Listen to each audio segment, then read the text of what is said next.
Cool Figure TV. Revolutionary salute. Revolutionary salute. Like, share, subscribe. Welcome to the House of Revolution. You know I'm your humble host, the Yao Mean of Revolution in the line of Africa. First up, Boule Buck Dancer. Before we get into that, be sure to wipe your feet. That means hit the like button. You in the House of Revolution. Like, share, subscribe, support the platform, y'all. Well, salute to this bold reporter right here who confronted the bootlicking shoe shiner in Kenya. Africa don't want to hear what he got to say. He never will be confronted like this in the U.S., but black people are standing up to this clown, and it's good that we can discuss it. Is Burkina Faso invited here today for this conference? Yes. Yes.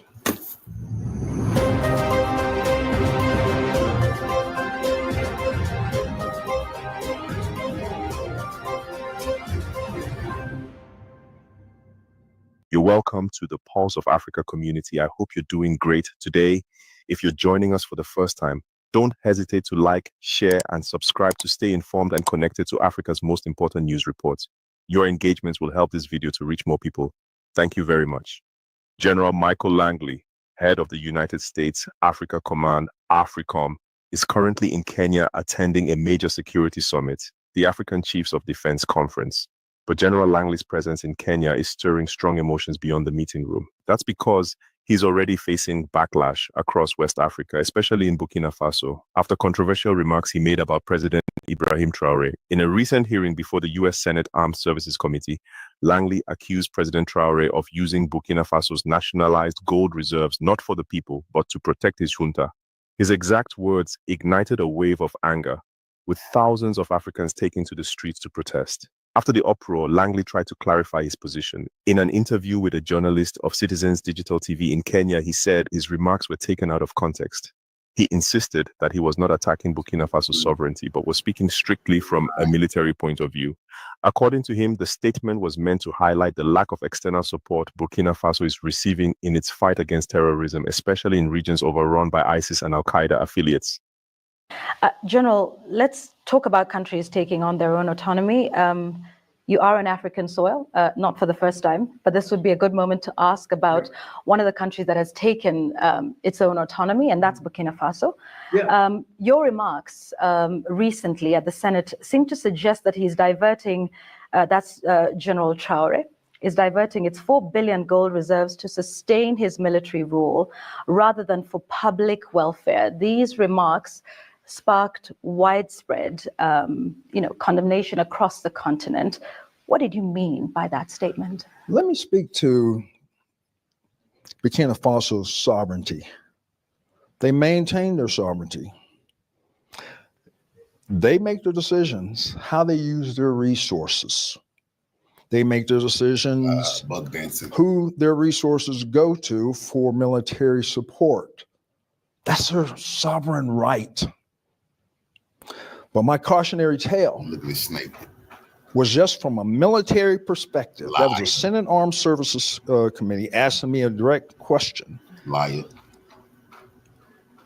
Burkina Faso, a lot of great things going on to progress them forward. See, he's having to say, but this contradicts everything he said. Now you're having to say, oh, Burkina Faso, a lot of great things going on. You said he's using the money to protect himself. That don't add up. How could, in a nation like that doesn't have extreme wealth, how can he be using the money to protect himself, but building roads, power plants, farming, free healthcare, education? It don't make sense, brother. Either he doing one or the other. What are you saying? This is great, because these house niggas haven't been getting confronted like this in Africa. Now he's not even comfortable in Kenya. He thought Kenya was a safe place. And you can tell this reporter is very upset with this shoe shiner lying on that brother like that. Okay. But then when you look at the military part of it, knowing that that's the epicenter of global terrorism. Now, I just pay attention to what you just said. He's saying Burkina Faso is the epicenter of global terrorism. Nigga, how did Burkina Faso become the epicenter of global terrorism, bro? You see where they going? You see, once the U.S. general says this, they have a war on terrorism. It's their mandate. The United States is in jeopardy if they don't go fight. That's serious business. That is real. Now, he's saying he got the full weight of the U.S. military to deal with those terrorists, whether your government wants them to or not. They did this by attacking Libya and killing Gaddafi. They made sure Africa was the global epicenter of terrorism. They did this on purpose. It was my time to illuminate that this is probably their weakest point, and there needs to be sufficient resources going towards for the whole fight of terrorism in that country, period. They make their decisions, though. That's their sovereignty, their sovereign right to make their decisions, what is appropriate, what's not. But I wanted to illuminate that it's going in the wrong direction now. ISIS is getting stronger. JNIM is getting stronger. Al-Qaeda in the lands of the Maghreb is getting stronger in that country. And do you think it's getting stronger after General Traor'e took over? It has. Just look at the numbers of attacks. It really has. Yeah, because you made sure it has. You don't have to tell him if the attacks have risen. He's made sure that the attacks have risen. ISIS done got stronger. Al-Qaeda is stronger. Yeah, that's, brother, because France and the United States, you're backing them to try to overthrow this country. How did Al-Qaeda and ISIS get so strong in Burkina Faso, Mali, and Niger? This is disgusting. He don't want to mention that. How? And when he got the nerve to talk about Al-Qaeda, remember this. Trump just sat down with the leader of Al-Qaeda who changed his name, he would change his, put on a suit. You just sat down with Jelani. You cool with Al-Qaeda. It don't make sense. How is Al-Qaeda your friend in Syria, but you fighting Al-Qaeda in Burkina Faso? These people, this was shit ridiculous, but we're not going for that no more. The gig is up. Al-Qaeda work for you. That's your buddies, bro. And you sicking them on Africa. It's 2022. I've been tracking this since I took command. So no ill will towards him, but the decisions is their own. They're looking for other ways to be able to, that's the only thing he said, that's the truth, it's like no ill will behind closed doors. This not personal. He don't have a personal problem with the general. He have a problem, he have a personal problem. He had a problem with them going against U.S. dictates. That's the only problem he has. On war fighting footing. It's just going to take more resources. So you stand by that statement? Because there's been pressure on you to walk those statements back. That's my statement. That's my assessment. That is getting worse. More needs to be done for not just local, but whole of country, because of these violent extremist organizations are seeking revenue. They're seeking resources. They're seeking recruiting. Look at him smiling. From the Burkinabe people. And they're seeking refuge within their country. That threatens their sovereignty. Okay. And that threatens America's interest? Say again? Does that then threaten America's interest? Say again. See, if you can hear, you know what she said, nigga. What the fuck they got to do with you? That's what she said. What business? And so what did the terrorists, if the terrorists was threatening Burkina Faso, what do you care? Does that threaten your interest? That was a good question. Yes, thank you for asking that. Because especially ISIS, and of course in East Africa is inextricably linked all the way to ISIS West Africa, ISIS Sahel. ISIS in the Sahel. And there's going to be probably a move afoot for them to move and seek refuge within the line. So we have shared. Look, he just gave it. It's probably going to be, he tell you his plans. They're going to be moving. How do you know what they're going to be doing? Huh? No. I'm saying that terrorists usually, this is local joke. Let me tell you something. You wouldn't believe this, but this clown, after he had these interviews, this nigga put on Muslim garb as the ISIS. This dude, he be with ISIS. He's the leader of ISIS and Al Qaeda in Africa. That's not. You think this is a lie? That's the truth. This dude right here is the leader of ISIS and Al Qaeda in Africa. So he drew up their battle plans, so he can tell us where they're gonna be attacking next, because he's the leader. Objectives, and we offer to work together with the Burkinabe government and border countries. Nobody can work with you, bro. Are you crazy? Mali, Niger, coastal West Africa countries collective, because here's what these organizations do. Here's what these terrorist organizations do. They seek refuge in the seams or the borders of these countries and lets them thrive and grow, and lets them recruit, gain resources to carry on their illicit and nefarious activities against the populations of those people. And what would America, perhaps AFRICOM, be prepared to do? Would you be considering an ouster like we saw with Muammar Gaddafi in Libya? Because there's still many Africans who are yet to recover from that. If this is a bigger threat, as you say, in Burkina Faso, what is AFRICOM? She being very diplomatic. She says, so what you want to do? You want to do a Muammar Gaddafi type ouster?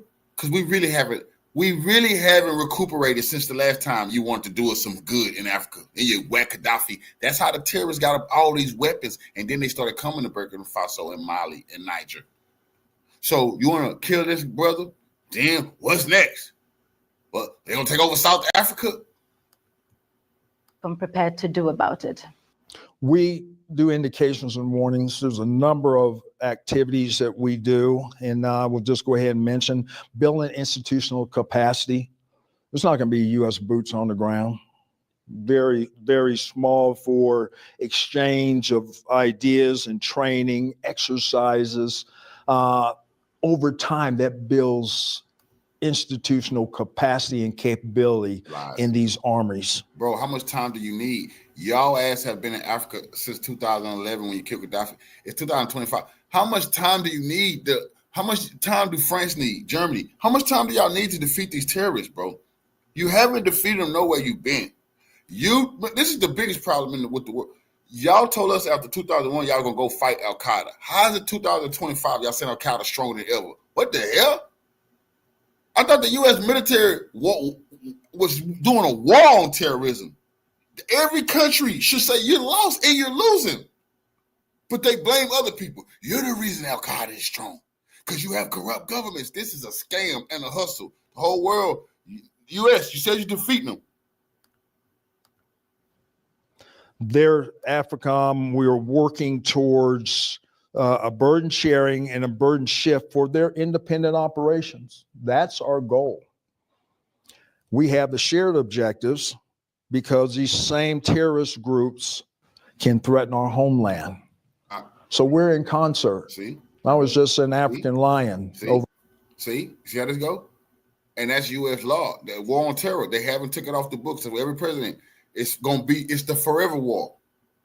And wherever, but they like to cause chaos in your country so they can say, you're not able to fight these terrorists, so we're going to fly drones over your country and we will be bombing the terrorists, but they dropping them off weapons, giving them money, giving them drugs that they feel like they're superheroes, so they're not afraid to die. That's a fact.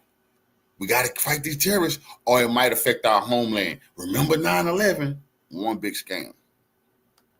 Over in Morocco, a number of countries working together to be able to Burkina Faso invited here today for this conference? Yes. They were invited to African Lion in Morocco. Yes. Like I said, we're moving forward. Okay. We're moving forward because we have that shared goal. No, you don't. Of defeating terrorism. All right. Speaking of that, because the reaction out of the statements that you made about Burkina Faso were several African leaders feeling you are speaking on sovereignty issues that America shouldn't be.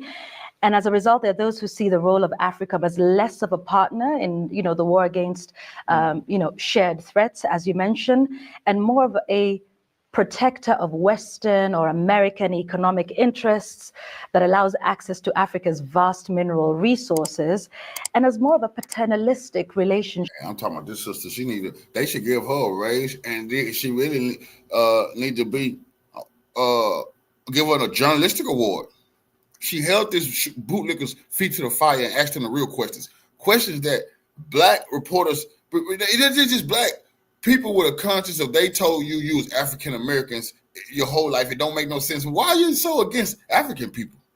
It's people in Africa.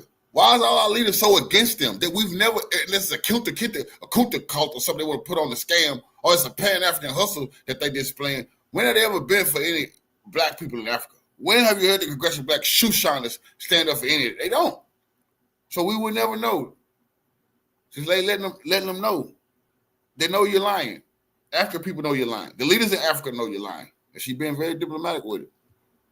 Than one of respect amongst peers. What would you respond to that? I respond that there's others on the globe that do that.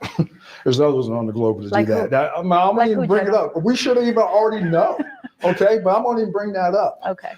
We respect the sovereignty. We respect their decisions. He said, no, that's not us. That's other people. Who? Russia, China.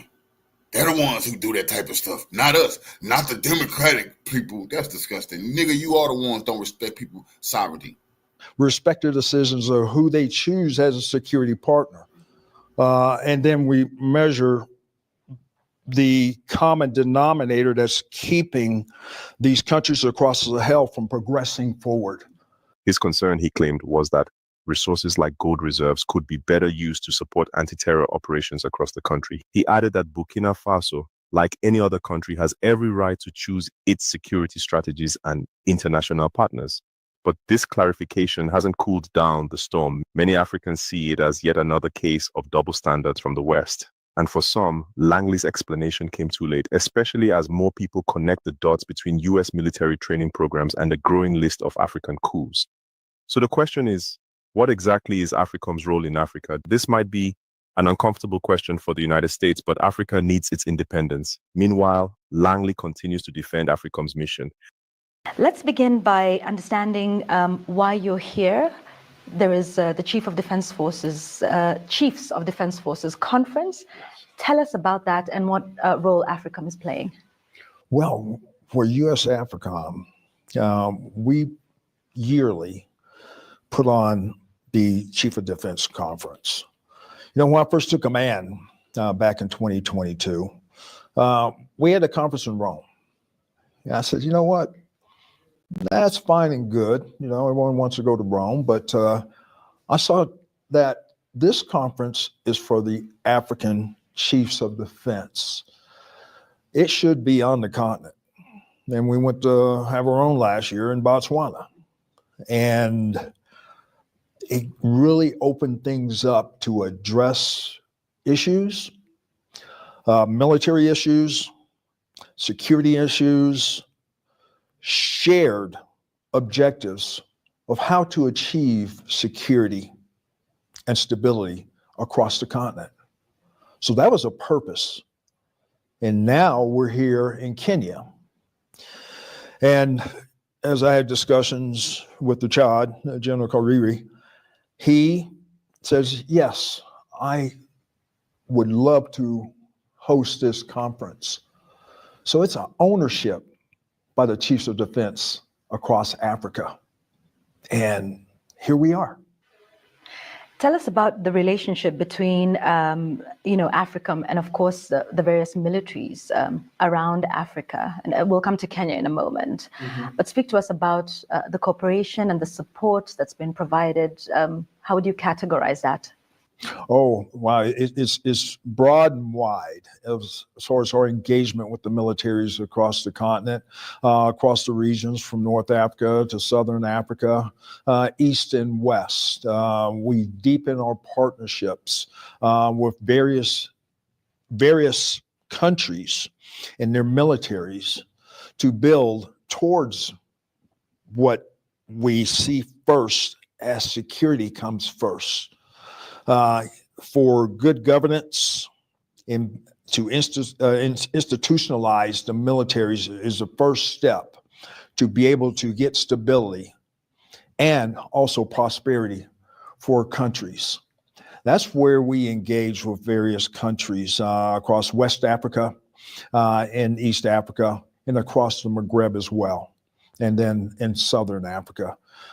We've been building on these relationships for years, since 2007, 2008, engaging with various African countries that have shared objectives, shared values in our approach to the threats, but also to explore the opportunities. Langley's remarks, however well-intended they might have been, have now become a flashpoint. For many Africans, this is not just about terrorism or resources. It's about dignity, sovereignty, and the long shadow of foreign influence on the continent. The reaction to General Langley's comments has been swift and sharp. African analysts and commentators are divided. Some agree that Langley's comments were likely misinterpreted, emphasizing that his military background naturally shapes how he frames issues. Others believe that even if he meant well, such statements should never have been made in public forums like a US Senate hearing, where global narratives are shaped. There's also growing concern over the role AFRICOM has played on the continent. While the US has often stated that its military presence is meant to support counterterrorism, people argue that training programs have had unintended consequences. For now, the African Chiefs of Defense Conference in Nairobi continues, but the diplomatic tremors caused by General Langley's comments may take much longer to calm. So now we ask you, was General Langley's statement a misunderstood military comment, or does it reveal deeper issues about foreign influence in Africa? Do you believe AFRICOM's presence on the continent is helping or harming the long-term stability of nations like Burkina Faso? Let us know what you think in the comments below.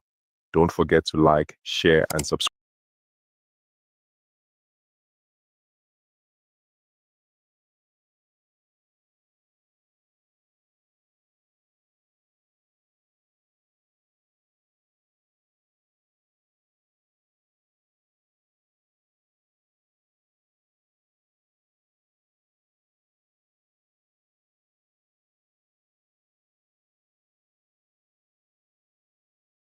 Burkina Faso army has intercepted a truck allegedly masquerading as a humanitarian aid vehicle, only to uncover that it was carrying a full squad of suspected terrorists.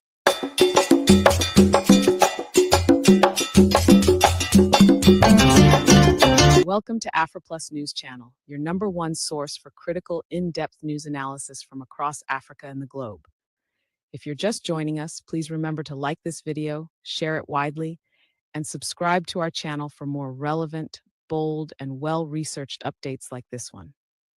Your engagement helps amplify African voices and keeps stories like this from being buried. We also urge you to drop your opinions in the comments section, respectfully. What do you think about this latest operation by Burkina Faso's military? Who do you believe is truly behind the smuggling of arms and terrorists into the country? Let's keep the conversation alive and thoughtful. This report is based on verified media sources, official military statements, and publicly available information.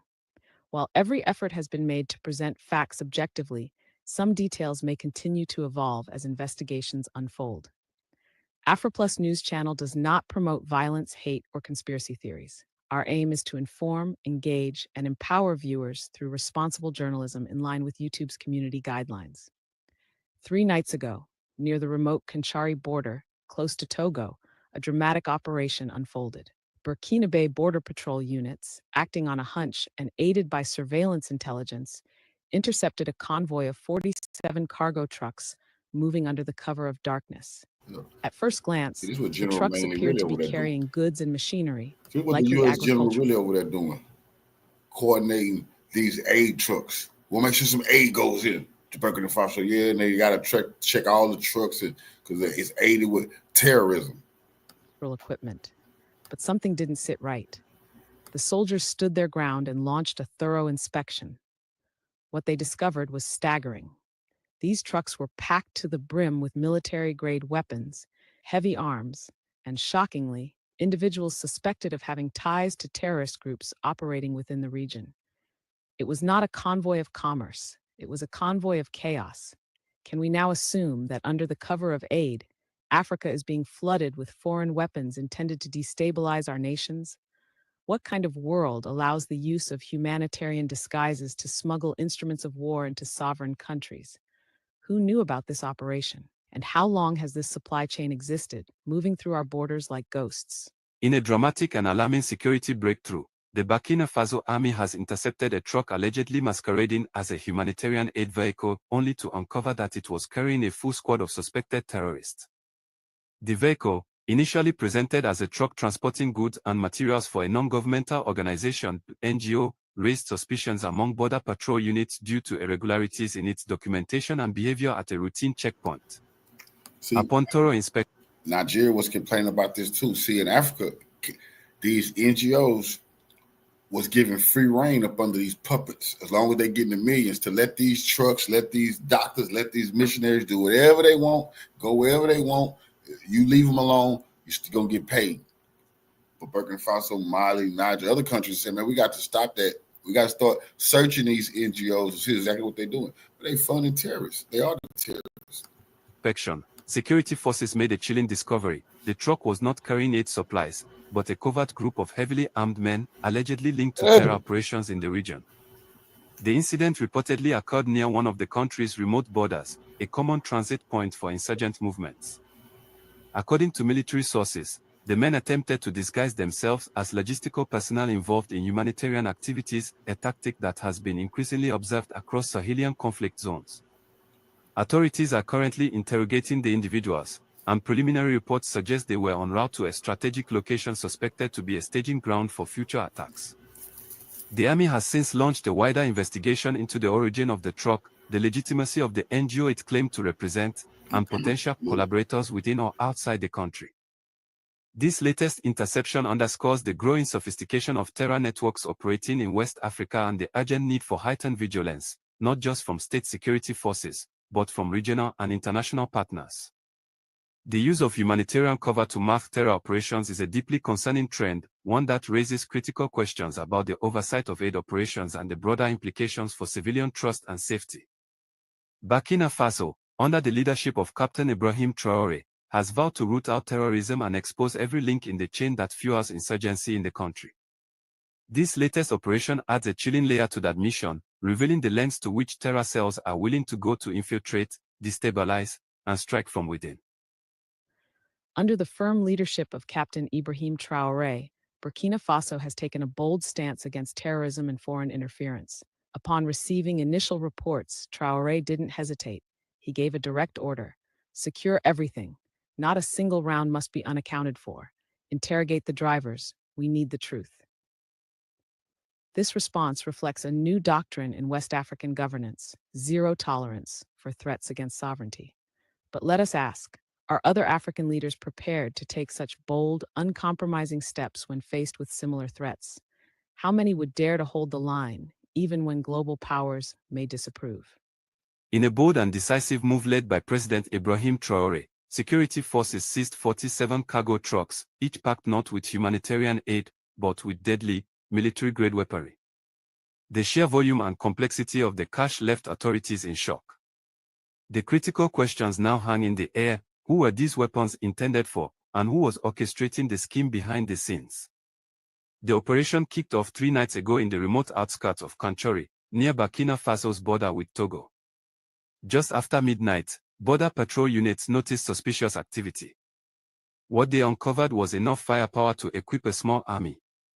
President Traor'e, unshaken, issued a firm directive: secure everything. Not a single round must be unaccounted for. Interrogate the drivers, we need the truth. Eventually, one of the drivers, Jean-Baptiste Compere, cracked under questioning. Visibly shaken, he confessed they had been told they were transporting agricultural machinery. Their supposed final destination: a storage depot in Togo. The interrogation of the drivers opened yet another shocking chapter. One of them, identified as Jean-Baptiste Compere, eventually broke down. Under questioning, he revealed that he and his colleagues were told they were transporting agricultural machinery to a depot in Togo. His visible confusion and fear suggested that even the drivers may have been pawns in a far more sinister operation. If they truly were unaware, It raises even more troubling questions about the chain of command and the organization behind this deception. How can citizens and workers be protected from unknowingly becoming tools in terror schemes? What systems are in place to verify the legitimacy of logistics companies and their cargo across African borders? Let us not overlook the sheer scale of what was intercepted. This wasn't one truck. It wasn't even 10. It was 47, enough to arm a small battalion. Authorities were reportedly shaken by the range, complexity, and volume of the weapons discovered. From sniper rifles to RPGs, the cache seemed purpose-built for large-scale insurgency or even an attempted overthrow. This begs the question, was this part of a broader plan to destabilize Burkina Faso or other Sahelian nations? Is there a silent war being waged for the U.S.? They cannot let Burkina Faso, Mali, or Niger be a success story. So they have to keep up the violence so they can always say, see, the reason this is happening because the leaders are corrupt and they're not actually putting the money into fighting terrorism. They got to put the resource in to fight terrorism. Meaning you give it to us and then we'll help you. They're never going to fight the terrorists. You're just going to get shook down. Waged against African sovereignty through these covert arms shipments. This development also shines a spotlight on the fragile state of border security across many African nations. If this operation had not been discovered, who knows what devastation might have followed. The Kanchari border, while remote, has now become a symbolic battleground in the war for national survival. How many other borders remain vulnerable? Are African nations doing enough to invest in intelligence, surveillance, and counter-terrorism infrastructure? There is also the international angle to consider. Many experts suspect foreign hands at play, either through proxy groups or direct supply chains that stretch beyond Africa. Arms of this caliber are not produced in Burkina Faso. So the key question remains, who is arming these terrorists and why? Is there an intentional effort to keep West Africa in a state of perpetual conflict so that foreign interests can continue to exploit the continent's resources under the cover of instability? Why does Africa continue to be the battlefield of global power struggles? And when will African nations unite to say enough is enough? As the investigation continues, the people of Burkina Faso, and indeed all of Africa, are watching closely. There is a growing demand for transparency, accountability, and above all, justice. Captain Ibrahim Traor'e has so far shown resolve, but his leadership will be tested in how thoroughly this conspiracy is unraveled and how those behind it are brought to book. Will justice be served, not just for Burkina Faso, but for every African life endangered by this conspiracy? And will this operation be the wake-up call that finally prompts a regional security alliance that works for Africa, not for foreign interests? The seizure of 47 weapon-laden trucks in Burkina Faso is more than a headline. It is a clarion call to all African nations. It is a warning about the dark networks operating beneath the surface and a testament to what decisive leadership can achieve when national interests are prioritized over foreign appeasement. This is a turning point. Whether we rise together or fall divided depends on the choices we make now. Let us stand vigilant, engaged, and united. Let us question what needs to be questioned, defend what must be defended, and most importantly, never stay silent in the face of evil disguised as aid. Thank you for watching AfriPlus News Channel. If you found this analysis informative,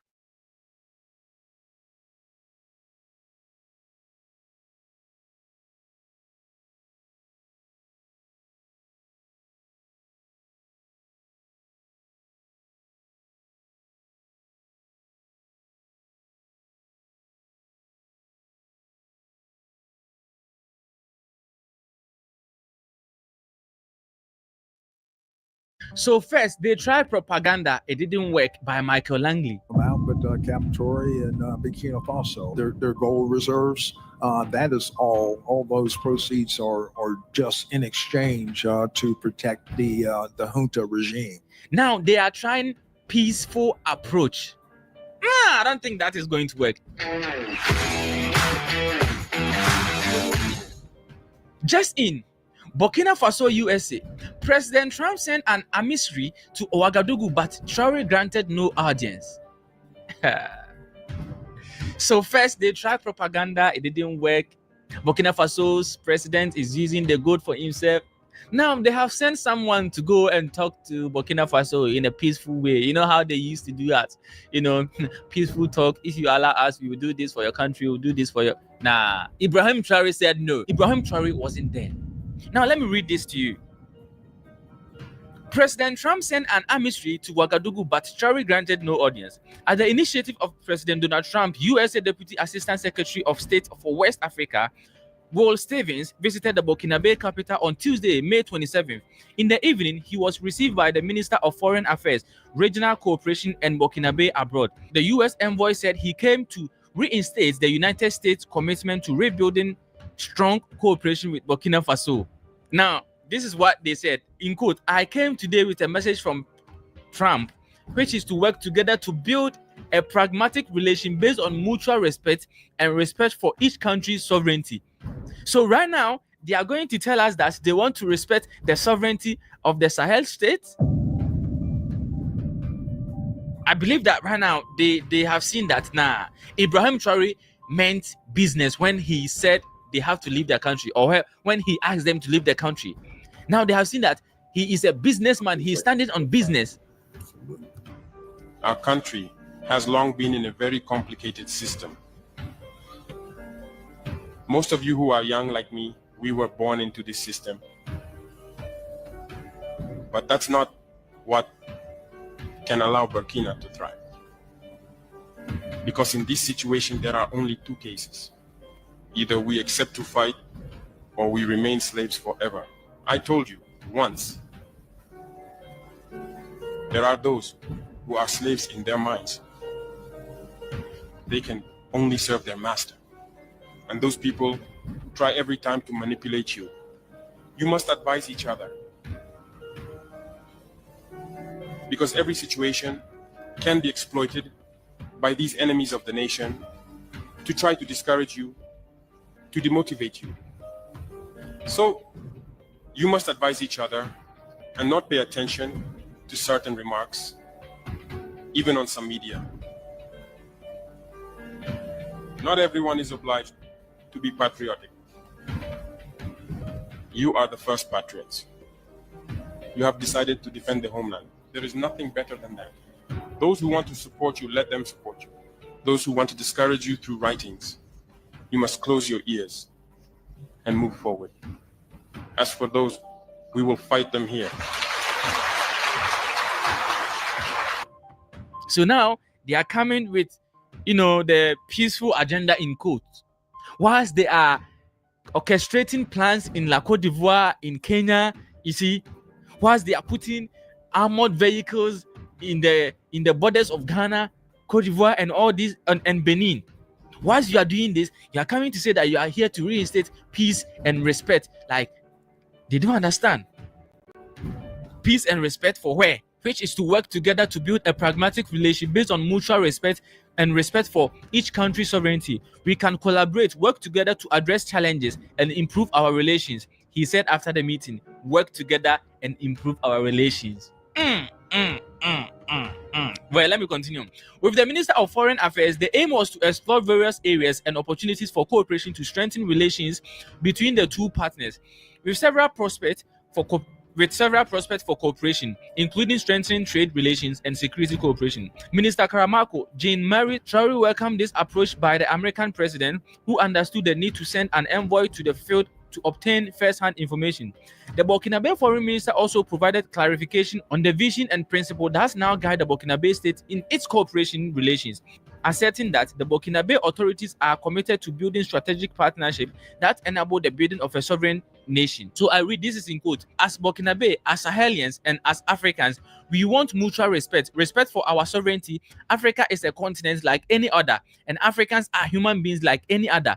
We want a change of perspective and interpretation for us to understand each other, to avoid frustrating rhetoric, and to build our relation on an egalitarian principle," the Burkinabe's foreign minister suggested to the American envoy.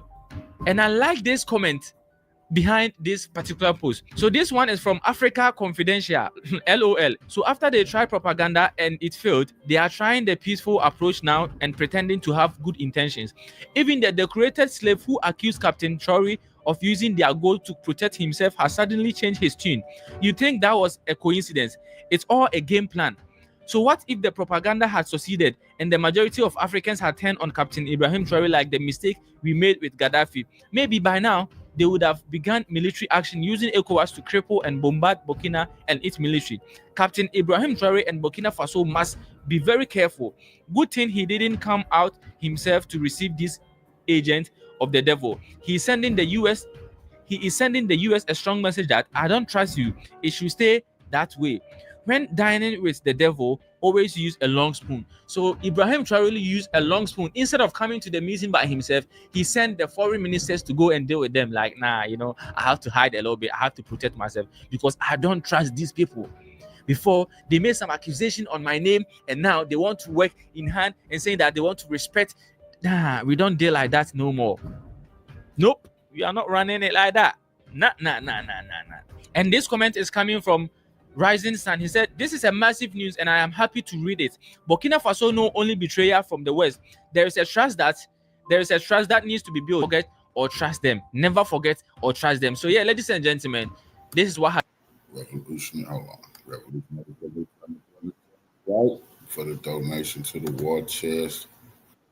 Revolution is a way of life. Absolutely appreciate the love, family. Salute.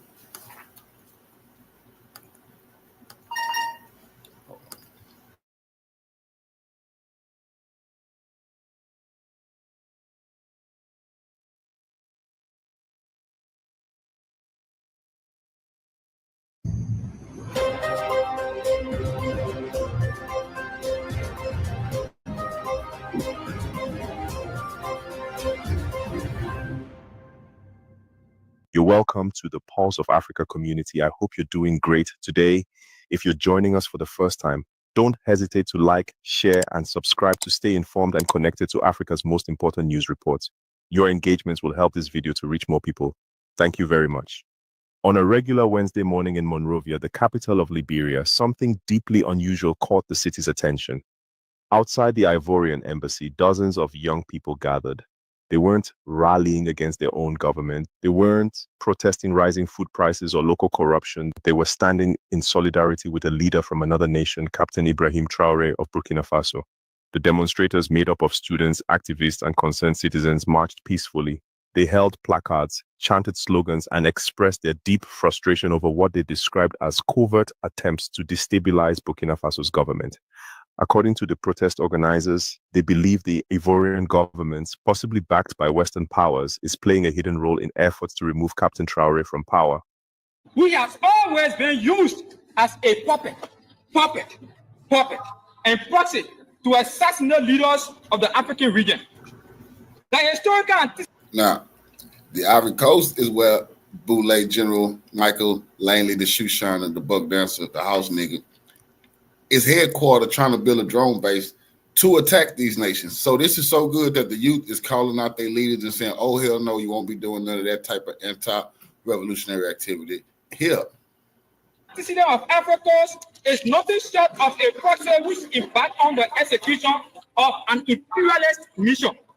We remember how the West using Blaise Compaoré in a coup usually supported by Africans in the 1980s to assassinate Thomas Asodori Nua Sankara. Though there is no official confirmation of such allegations, the protesters insist their fears are not without historical precedent. They pointed to past events in Africa where strong, independent-minded leaders like Thomas Sankara were overthrown with the help of foreign powers. For them, this moment feels hauntingly familiar. To these young Liberians, Captain Traor'e represents something rare in today's West Africa, a leader who is seen as bold, unshaken by foreign influence, and focused on building a self-reliant country. His reform agenda, which emphasizes national sovereignty and economic independence, has won him praise beyond Burkina Faso's borders. One of the organizers of the protest, Marcus Nebo, a well-known youth activist in Liberia, spoke to the media. He said Liberia's struggles are not isolated. Our pain, our poverty, and our oppression are all linked to a bigger system, he explained. Nebo argued that if Burkina Faso is attacked through foreign manipulation, it sends a message that African sovereignty is negotiable. The protesters had submitted a request for a legal protest to Liberia's Ministry of Justice, but never received a response. When they attempted to deliver petitions to other embassies, police stopped them, citing the lack of a permit. Despite the blockade, the crowd remained calm. There were no violent clashes, no arrests, just quiet determination. Even though their physical movement was blocked, their message quickly reached audiences online. According to analysts, this event is part of a broader shift unfolding in the region. In the past few years, multiple West African nations have seen their military take power, often with the support of citizens. These aren't being described as coups anymore. Instead, many are calling them sovereignty movements. Publicly, many across West Africa embraced it. On platforms like X, formerly Twitter, Facebook, and TikTok, young people praised the Liberian protesters for their courage. The protest was widely seen as a genuine show of Pan-African solidarity. However, official reactions were noticeably muted. Liberia's government has not made any public statement regarding the protest. The Ivorian embassy declined to speak to the press, and the US embassy in Monrovia, which was indirectly mentioned during the protest, also stayed silent. The alliance is already struggling to maintain cohesion amid the rise of military-led governments and growing anti-Western sentiment.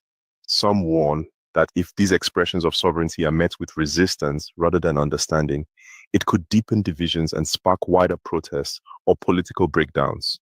Others, however, see this as a powerful sign that African youth are no longer passive observers. They are ready to shape the continent's future. Pan-African groups across the continent are watching closely.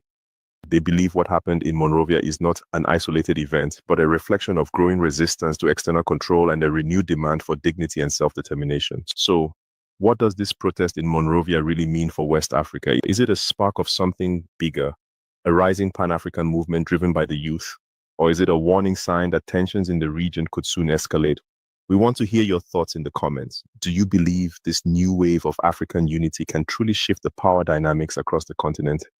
Leave a comment below.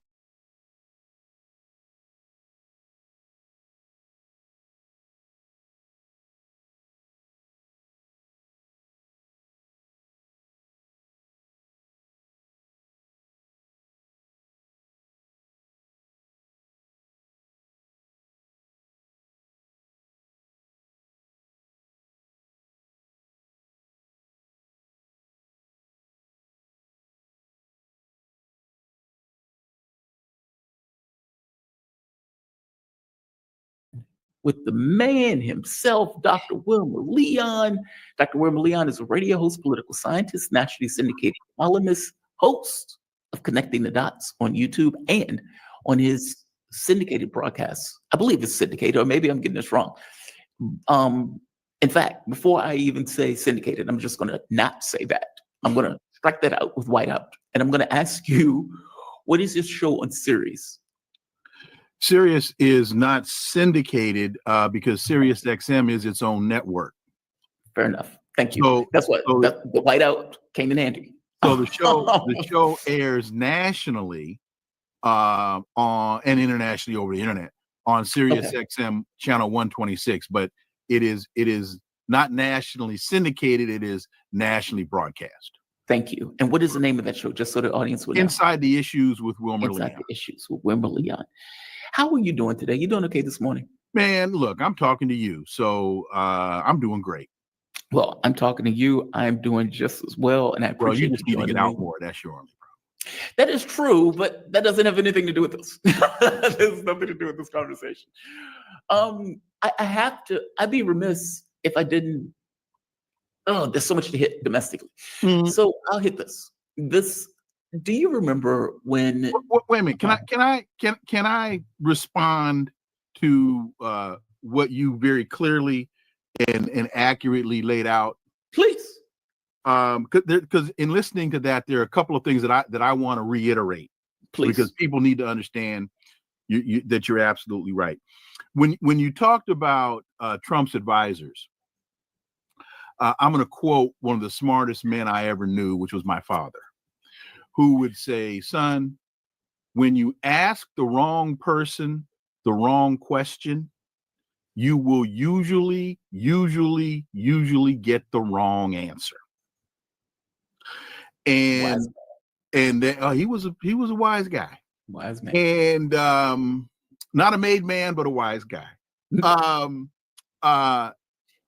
And so part of that, I think, factors into the Trump info stream I don't think that it's as much as they are withholding information from him. I think it's more that they don't know what the hell is going on. And that in many instances, they have become captives of their own misinformation and disinformation. Interesting. I was trying to find there's a quote that I had here yesterday. And unfortunately now it was CNN. Oh, here it is. So CNN reports Trump's intervention, talking about, I think, the relationship between what's going on with Europe and Ukraine, coming at a crucial moment in Moscow's war. Now, that point, Moscow's war is just flat out historically wrong. It's wrong. But that is the dominant narrative that those in the Trump administration are using to engage in their analysis and their policy, and that's what's being fed to the American people. Yeah. In the same paragraph, Trump's intervention comes at a crucial moment in Moscow's war, will be viewed with relief in the West as a signal that the White House has grown frustrated with Putin's refusal to accept a proposed 30-day ceasefire. Well, that's totally out of context. Yeah. Because it doesn't explain the Minsk Accord 1 lie. It doesn't explain the Minsk 2 lie. It doesn't reference the Istanbul lie. Right. So CNN now, this is the news presenting to the American people that Putin is just obstinate and, I guess, crazy. Instead of putting this in its proper historic context. And folks, this isn't my opinion. Yeah. This is history. So that's the first point. The second point is there's always been this faction in the American media and in the elite that will, and if you talk to the average American about what's going on in Ukraine, they'll tell you, oh, Putin's crazy. Yeah. Putin's crazy. He's a madman. He's just crazy. But now I think there's a very subtle nuance in Trump's language, which is he's gone crazy. Not that he's always been, but that he's gone, because that's the quote from Donald Trump. Putin has gone crazy. And I think that Trump's language is shifting because he now is trying to find his way out so that he can say, well, I tried to work with the man. When I was talking to the dude, he was okay. But all of a sudden, boom, he just lost his mind. And now I can't deal with him anymore. That's the other thing too, folks need to remember, Trump sent offensive weapons into Ukraine during his first administration. The United States started this conflict. All Putin is doing is, what do they say on the corner? Finishing it. Hey, you started it. Now I'm gonna finish it. And so, what was the other point? Because I made a couple of notes here. And in this whole conversation about, so I can't even read my own writing. Negotiation. The United States never negotiates. The United States dictates and then expects you to capitulate. And then once you capitulate, now we have an agreement. Well, they've run up against a guy that ain't playing that game. Because it's important for people, I believe, to understand that, and this is not, oh, Wilmer, you're a pro-Putin bot. No, I just read and I understand history. His demands have been consistent the entire time. He hasn't wavered on anything. Every now and then, CNN or MSNBC or one of these other entities will say, oh, he's thrown new things into the... No, he has not. Listen to Lavrov. And see, this is another difference between the United States, and I'll just use these two as examples, Russia and China. When you listen to Wang Yi, the foreign minister in China, and then you listen to Xi Jinping, they say exactly the same thing. When you listen to Sergei Lavrov and then you listen to Vladimir Putin, they say exactly the same thing. When you listen to Lil Marco and Stinky, as my boy Tom Porter loves to call him, when you listen to Lil Marco and then you listen to Stinky, you go, do they even talk to each other? Yeah. So, and the final point, Sergei Lavrov, and I've said this on here many times, Sergei Lavrov, lifelong diplomat. Wang Yi, lifelong diplomat. Went to like the Chinese diplomatic university. He has studied diplomacy his entire life. Lil Marco can't spell diplomacy. Not because he's stupid, which he's not the sharpest knife in the drawer, but because he doesn't understand it. Right. Now, folks, you can debate it if you want to, but history proves me to be correct. With that being said, what you got? There's also a very basic premise that losers don't get to dictate terms. Oh! Like, you know, the notion that you lose a war, and after losing a war, you come in as like, yeah, we're going to demand that we have our troops on your soil. Oh, I'm glad you said that, because that takes me back to the Turkey, what, 2 weeks ago or 10 days ago, when they were presenting this as Zelensky challenged Putin to come to Turkey and negotiate. Putin said, yeah, like, why am I doing that? Why am I doing that? That was never postulated. That didn't happen the first time we were in Istanbul where you guys blew it off. They are not here, newsflash, boys and girls, they are not negotiating a ceasefire. No. They are negotiating terms of surrender. Right there. And that's one of the main differences in the West's narrative and reality.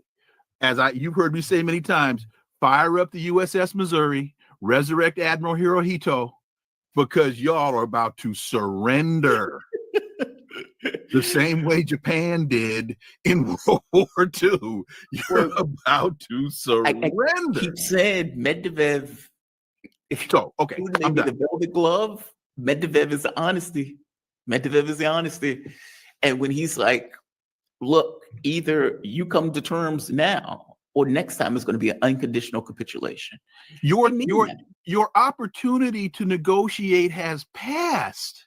Yeah. A number of times. Let's not forget that Boris Johnson went to Zelensky on behalf of the West and said, you will not negotiate a peace agreement with this man. Yep. That they said that.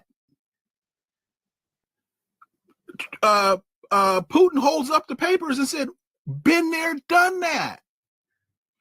Then you got Angela Merkel coming on and saying, well, yeah, we lied during Minsk. Yep. We lied. We were never going to do that.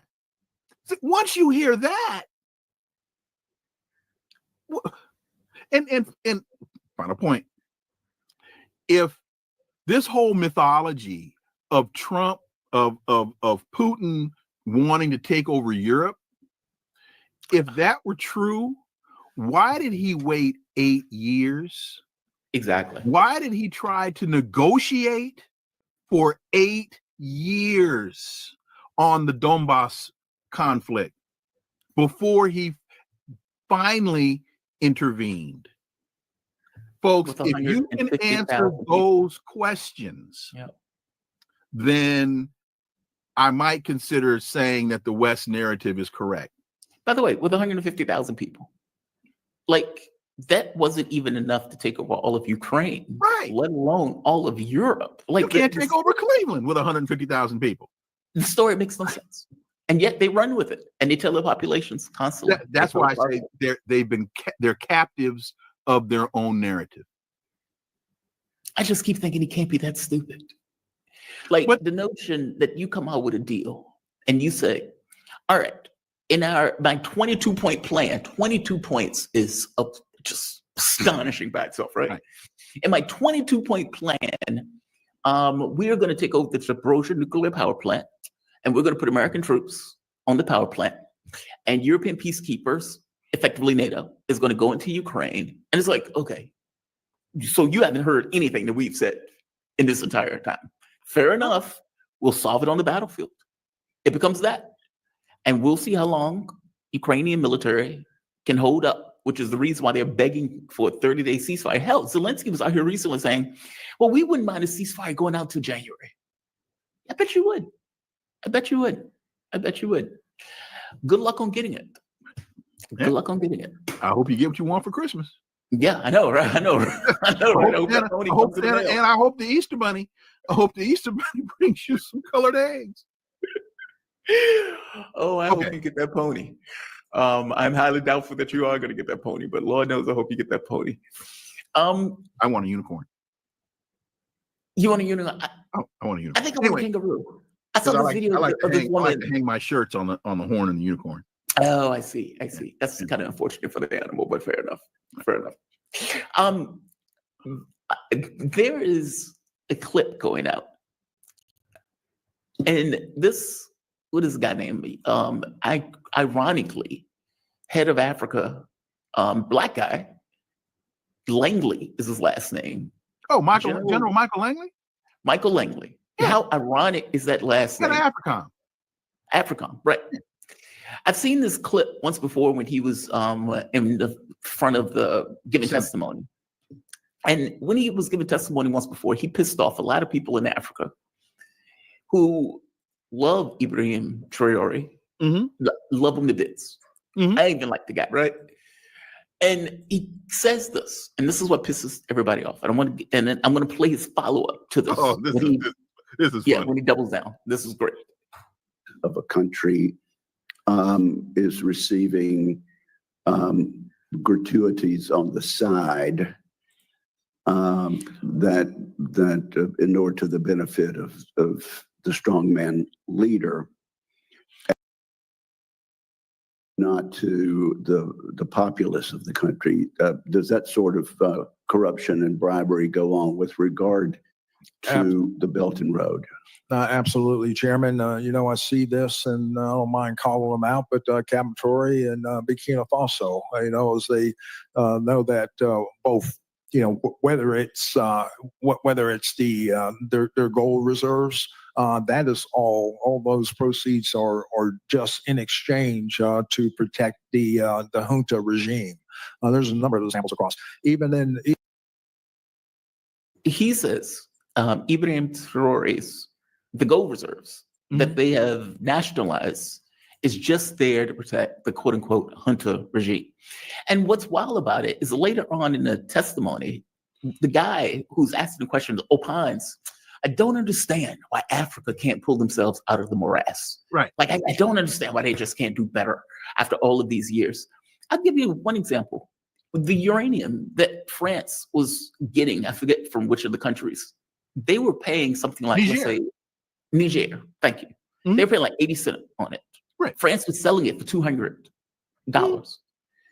And this guy's like, I don't understand why these colonialist former colonies can't just get themselves their act together. Right.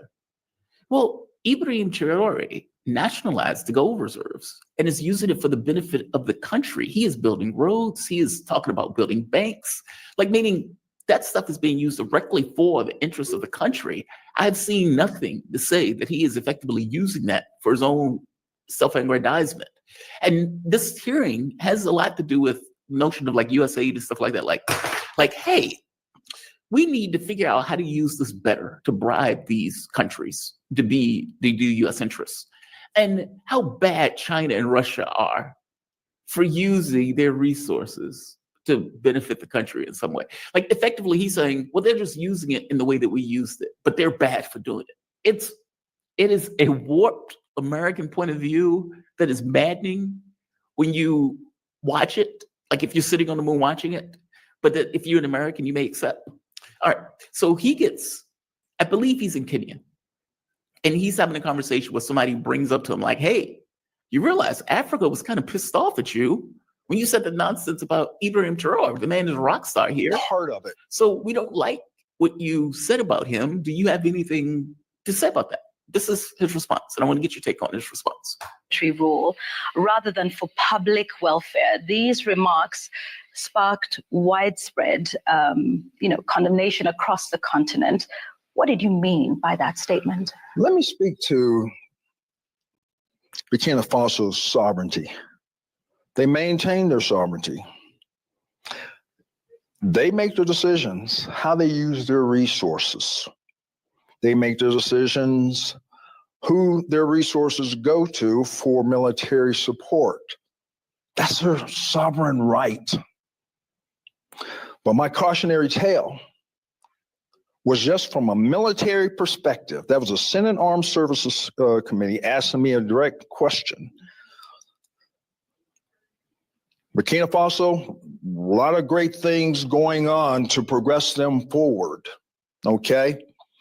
But then when you look at the military part of it, knowing that that's the epicenter of global terrorism, it was my time to illuminate that this is probably their weakest point, and there needs to be sufficient resources going towards for the whole fight of terrorism in that country. What's wild about this is that the U.S. Two things, real quick. One, he was talking about gold mines, not this notion of military stuff. He's talking about gold mines and these guys enlarging themselves based off the gold that they nationalize. And by definition of saying nationalize, it implies that it was going somewhere else prior to him nationalizing it. There's that. Two, the US has a history of using terrorists, either in Libya, either in Syria. Oh God, in Syria, the way that we use terrorists in order to undermine those governments. Right. Afghanistan, I mean, like, meaning this argument about terrorism, when we've been the backers of terrorists historically, is pretty rich. Give me a take on this. Yeah, give me a take on this. I'm not going to say anything else. What are your thoughts? Michael Langley is a fool because for a lot of reasons, and I realize that this is his job. Yes, it is. But dude, you're a Marine. You need to understand a failed mission when they bring it to you. You're trying to defend the indefensible. That's why I say you're a fool. I don't know Michael Langley from Michael Jordan. They both got bald heads. And they're both black men. But again, my father, son, don't try to clown me. You're trying to defend the indefensible. What you said before the Senate was utter idiocy. I heard you say it. You said it to me. I played the clip. What you didn't play was him saying that they needed to arrest General Traor'e. Oh, yeah, I didn't get that part. Yeah. Yeah, he's using his gold reserves. You didn't say squat about terrorism in that segment.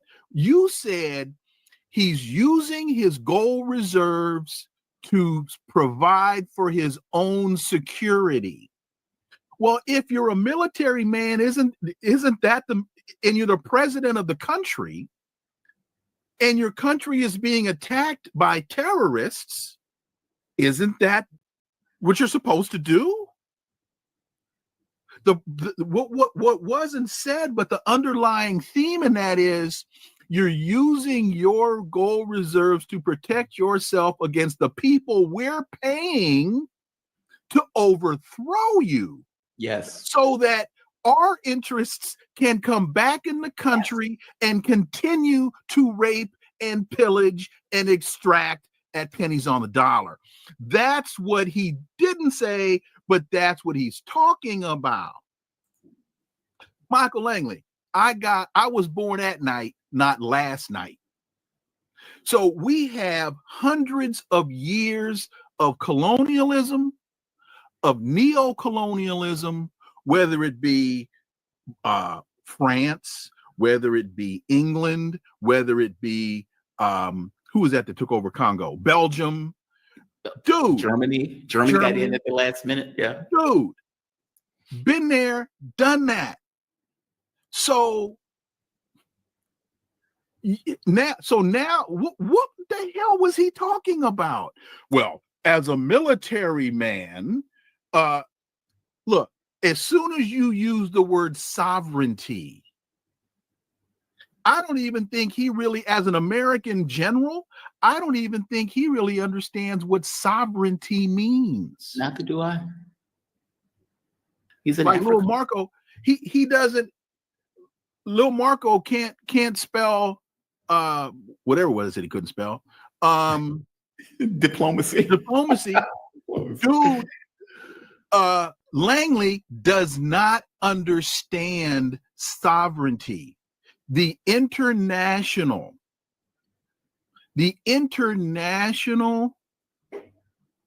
understanding of control of a defined geographic space. Sovereignty. International recognition of control of a defined geographic space that you are able to use militarism in order to defend. Sovereignty. That's what sovereignty is. We don't believe in that. No, never have. There's no evidence we believe not since World War II. So Michael Langley, who are you talking to? Because what you said was utter idiocy. I can only think that he's hoping the African audience didn't see all of his testimony. Because otherwise, it has nothing to do with the testimony. He's hoping the African audience doesn't understand history. Mm-hmm. That's what he's talking about. Doesn't understand history. And for Senator Wicker to say, well, I can't quite understand why African countries can't seem to. You're either ignorant, stupid, or ignorant and stupid. Look, Traor'e is building nuclear power plants. Yep. Traor'e is Burkina Faso is now launching satellites. They have they are now able not only to grow cotton, but they are able to refine cotton from its raw state into a textile. They are processing and mining and processing their own gold. They are not only growing their own rice, but they are now able to process their rice so that it looks better than in the raw form that they, because Burkina people from Burkina Faso, Burkinabés were that they preferred imported rice because it looks better than than the domestic grown rice. So they're now they're working towards one thing that the West can't stand: food independence. They are working towards growing their own and eating the same thing they're doing in Nicaragua. The United States cannot stand the fact that Nicaragua has become food sovereign. There's that word again. Michael Langley, come on, bruh. No, do better than that. Do better than that. I don't think he can. I mean, and to make the point clear, Syria is overthrown, meaning in the pages of the New York Times, even they point out Obama had been paying billions of dollars a year to overthrow the Syrian government. Okay, who was he using to do this? Obviously, he was using terrorists to do it, and renaming it in the way that Bush renamed torture. Enhanced interrogation. But these are free Syrian rebels. They're rebels now. They're not terrorists, they're rebels. And one of the people for ISIS who was in Idlib that when Trump was in office, protected al-Jilani, well, he shaves the beard, puts on a suit, gets coached by the UK. And sharpens his sword to chop heads. Yep, he used to chop heads. Donald Trump goes out, shakes the man's hand, says he has a tough history. Yeah, chopping off heads. The very hand that you shook with the hand that he used the knife to chop off heads. If that is not, like the notion that this guy was leader of ISIS or one of the leaders of ISIS, and you're shaking his hand, and now all of the Western countries are removing the sanctions. Okay, well, the jig is up, right? And as you point out, Africa is not shocked. Like, there's a reason that they kicked out the US. There's a reason that they kicked out the French. They full well understood where the terrorism was coming from. And so it's not like, it's like, okay, so you guys came here, built a military base, you weren't doing anything else for us. And we strongly believe that you were paying these terrorists in order to create a justification for you to remain here. Okay, well, we're getting rid of you. And we're going to deal with that terrorism issue in a different way. And he is crying hard. I believe he's in Kenya, crying hard about, well, I just pointed to the security issue, that you need a different solution to the security issue. Effectively saying, hey, you need to bring us back. Right. Nobody buys that. Nobody buys that premise. No. Man, you got 4 stars on your lapel. You got 4 stars. Look, there's a reason that ECOWAS, there's a reason that the Alliance of Sahel States left ECOWAS. Yes. There's a reason when the Nigerian government threw out France, ECOWAS said, well, you better relent or we're coming in. And they all went, man, get out of here. And what did ECOWAS do? Back down. Nothing. Yeah. The United States, look, folks, the empire is dying. And this is not some un-American statement. It is a historical reality that all empires die. Name me one that has not. You can't. Yeah. There was a time in the world when the adage was the sun never sets on the British Empire. Now, Britain is where you go for vacation and nasty food. So, I mean, that bangers and mash thing, man, that's, ugh. Yeah. That's nasty. I mean, had Brits tell me that the best food they have is... Don't get me wrong. They can cook you get some of the best Indian food right in there. London. Yes. So they can cook, but their cuisine is horrible. Yeah. Anyway,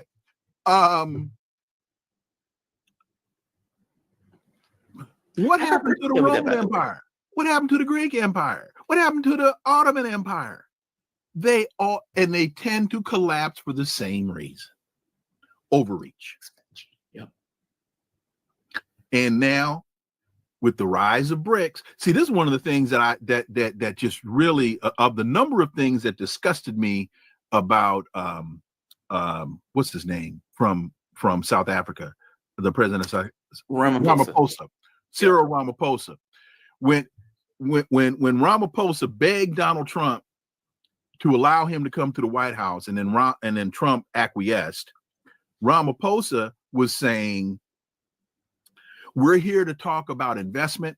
We're here to talk about economic development. And all Donald Trump wanted to talk about was alleged, mysterious, felonious white genocide, apartheid against. that's insanity. But anyway, Ramaphosa never turned to Trump and said, and he could have done this as diplomatically. He could have said, Mr. President, there's a reason that South Africa joined BRICS. And that's all he had to say. The acronym BRICS was never mentioned. Mr. President, I'm here to talk about economic development and investment, and you want to talk about some fictitious theory of genocide in South Africa.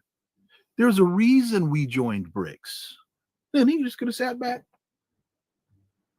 But boom. Yeah. Next point. You couldn't do it. Couldn't do it. No, wouldn't do it. Wouldn't do it. Wouldn't do it. Because they sent a boy to do a man's job. Yeah. He's a billionaire. Yeah. And I believe that a big part of his mission was personal. Ramaphosa? Yes. I believe when he was talking about, because he's the guy, I'm trying to think of the Godfather context. I can't at the moment. He's the middleman. He's the guy when Jamar, when you finally decide that you're going to buy your diamond mine in South Africa, you got to go through Ramaphosa to get your mine. And then after you've bought your diamond mine and you decide that you want to make the whole bracelet, so you're going to buy the gold or the platinum as well, you got to go through him. That's how he made his money. He made his money being the South African middleman. As after Mandela was freed, Ramaphosa became the business rep, the liaison. And so he always gets a cut. So I believe he was there, feathering his own nest. That may not have been his only mission, but that was part of the mission. And so, because remember, Trump did not invite him to the White House. He begged the White House for an audience. And I use that term intentionally. He wanted an audience with Trump. Yeah. But what is it? Taco, what did they call him? Taco something. Really freaked out. Yeah. I mean, from my understanding, and look, I don't doubt that in the least. The ANC, for the first time in 30-something years, it is becoming clear to the public that they've lost the mission. You are run by a billionaire in a party that is supposed to be somewhat revolutionary. And you've added in, let's say, the apartheid party into your own, what is the Democratic Alliance, as they call themselves, into the government.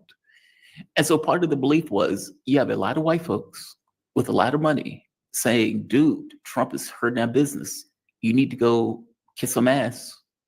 You need to go kiss his ass. And as I was telling Kofi, I was like, you realize Trump is going to bring up the white genocide thing, right? Like, because there was nothing in me that believed that Ramaphosa was going to get the level of respect that he deserved as a head of state. Right. If Zelensky didn't get it, if Canadians didn't get it, Carney, meaning Trump was like, yeah, Canada should be the 51st state. He's saying that while dude is there and is trashing elements of his own government while the guy's there. Meaning, if he doesn't even give white people this level of respect, I think Trump is racist. I don't think Ramaphosa's going to get it, especially when he has Elon Musk saying, oh, they're killing white folks. They're committing genocide against white folks. And Ernie Els. The golfer, Ernie Els, and Retief Goosen. What the hell were they doing there? what was Ernie Els and what were Retief Goosen? If as South Africans, see, I think they wanted golf courses. They want to build golf courses in South Africa. I mean that seriously. Yeah. And so you bring them to the lunch or you invite them to the state dinner. What in the world were they doing in that room at that time? Because and don't be surprised if Donald Trump is a minor partner in the golf courses that Retief Goosen and Ernie Els want to build in South Africa. Wouldn't be shocked. Wouldn't be shocked to seeing the crypto thing. I wouldn't be shocked in the least. Exactly. Wouldn't be shocked in the least. All right. One last thing, and this can be all of 2 or 3 minutes. Federal court strikes down Donald Trump's tariff policy. Mm-hmm. And what's funny about this is funny on so many levels, he has to pay that money back. Mm-hmm. Meaning any other money that he collected on tariffs has to now be paid back. And it's possible that an injunction is going to be filed against the tariffs going forward, which means China has 10% tariffs on the US that the US is not able to respond to because because courts struck those down, in addition to the host of other tariffs. Just amazing.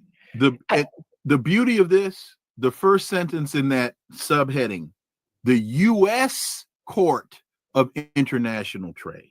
Mm-hmm. Not the World Court, not the International Court, not the Kangaroo Court, the U.S. Court. Yep. He's lost in his own country again. By the way, one of those was one of his judges, by the way. Yeah. And it was unanimous. Yes. Because it's wrong. Yeah. It's just wrong. And one thing about judges, I'll make this generalization. I know it isn't true across the board, but even the most biased judge still wants some legal rationale for the decisions that they make. Even if they have to kind of construct some kind of, fictitious explanation, they still want to be able to turn to the law and say, I held this, or I made this decision, I'm issuing this holding for this reason. He's bringing them utter idiocy. And they're saying, nah, man, the math just don't work. Yeah. It's like you can't even have nothing to hold on to for this. No. So their thinking is it's going to go to Supreme Court. And of course, you have a completely conservative Supreme Court. So who the hell knows what happens? I don't see, based upon the way the Supreme Court has been going recently, and based upon the fact that this is a unanimous decision by the International Court, first of all, I'm not going to say they're not going to take the case, but I'd be surprised if they did take the case, because there's really no case to take. Yeah. All they're doing, they'd be better served by saying, we don't need to hear this. It's already been decided. There's nothing for us to debate here. They would be better served doing that than taking it, deliberating on it, and coming out with a 5-4 decision or a 6-3 supporting the International Trade Court. The U.S. International Trade Court unanimously held the following. Why are you coming to us? Yeah. Unless they're trying to find some procedural ground upon which to challenge the decision. What are you going to say? That the Court of International Trade has no jurisdiction on tariffs? I mean, they do. Yeah. That's why they're there. Fascinating. Just fascinating. But Dr. Leon, thank you for this, man. I always appreciate these conversations. I always enjoy these conversations. Dr. Leon, we're supposed to talk about the big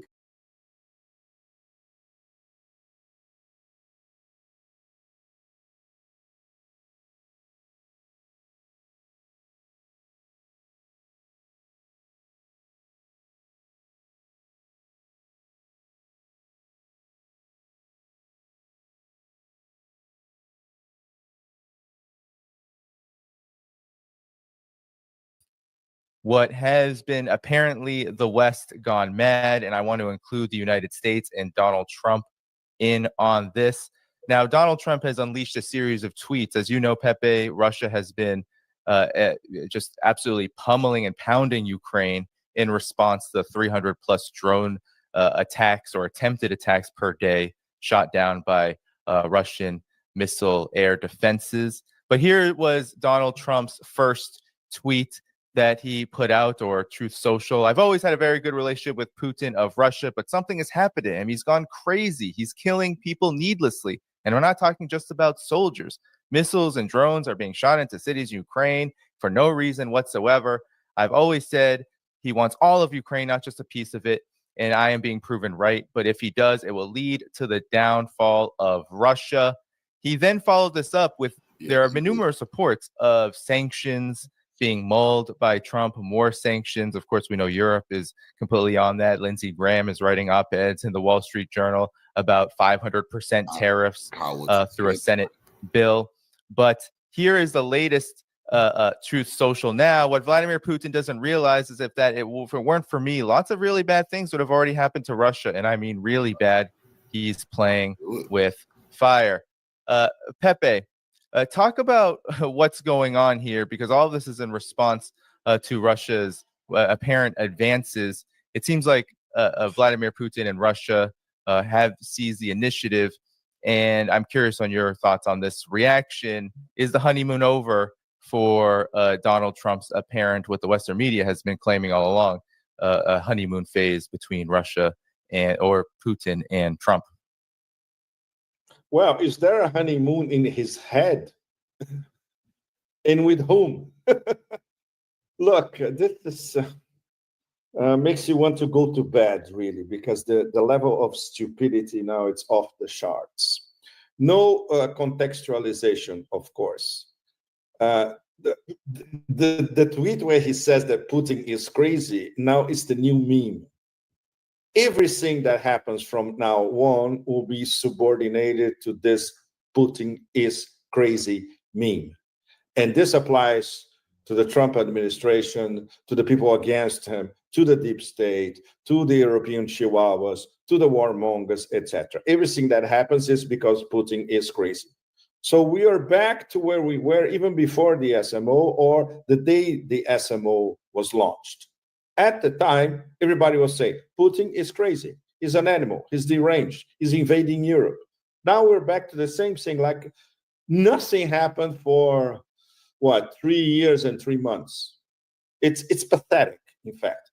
And obviously, neither Trump nor Trump 2.0 actors, much less anybody in the deep state, to contextualize to the President of the United States why the Russians are launching, still is not over, a devastating bombardment of selected targets all over Ukraine.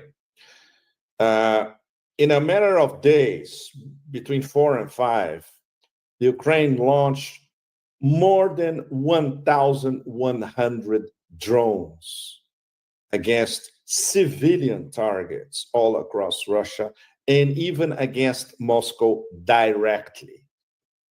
So this compounds the attack of a swarm of drones against Putin's helicopter when he was going to Kursk. This is an attempted assassination of the president of the Russian Federation. It doesn't get more hardcore than that.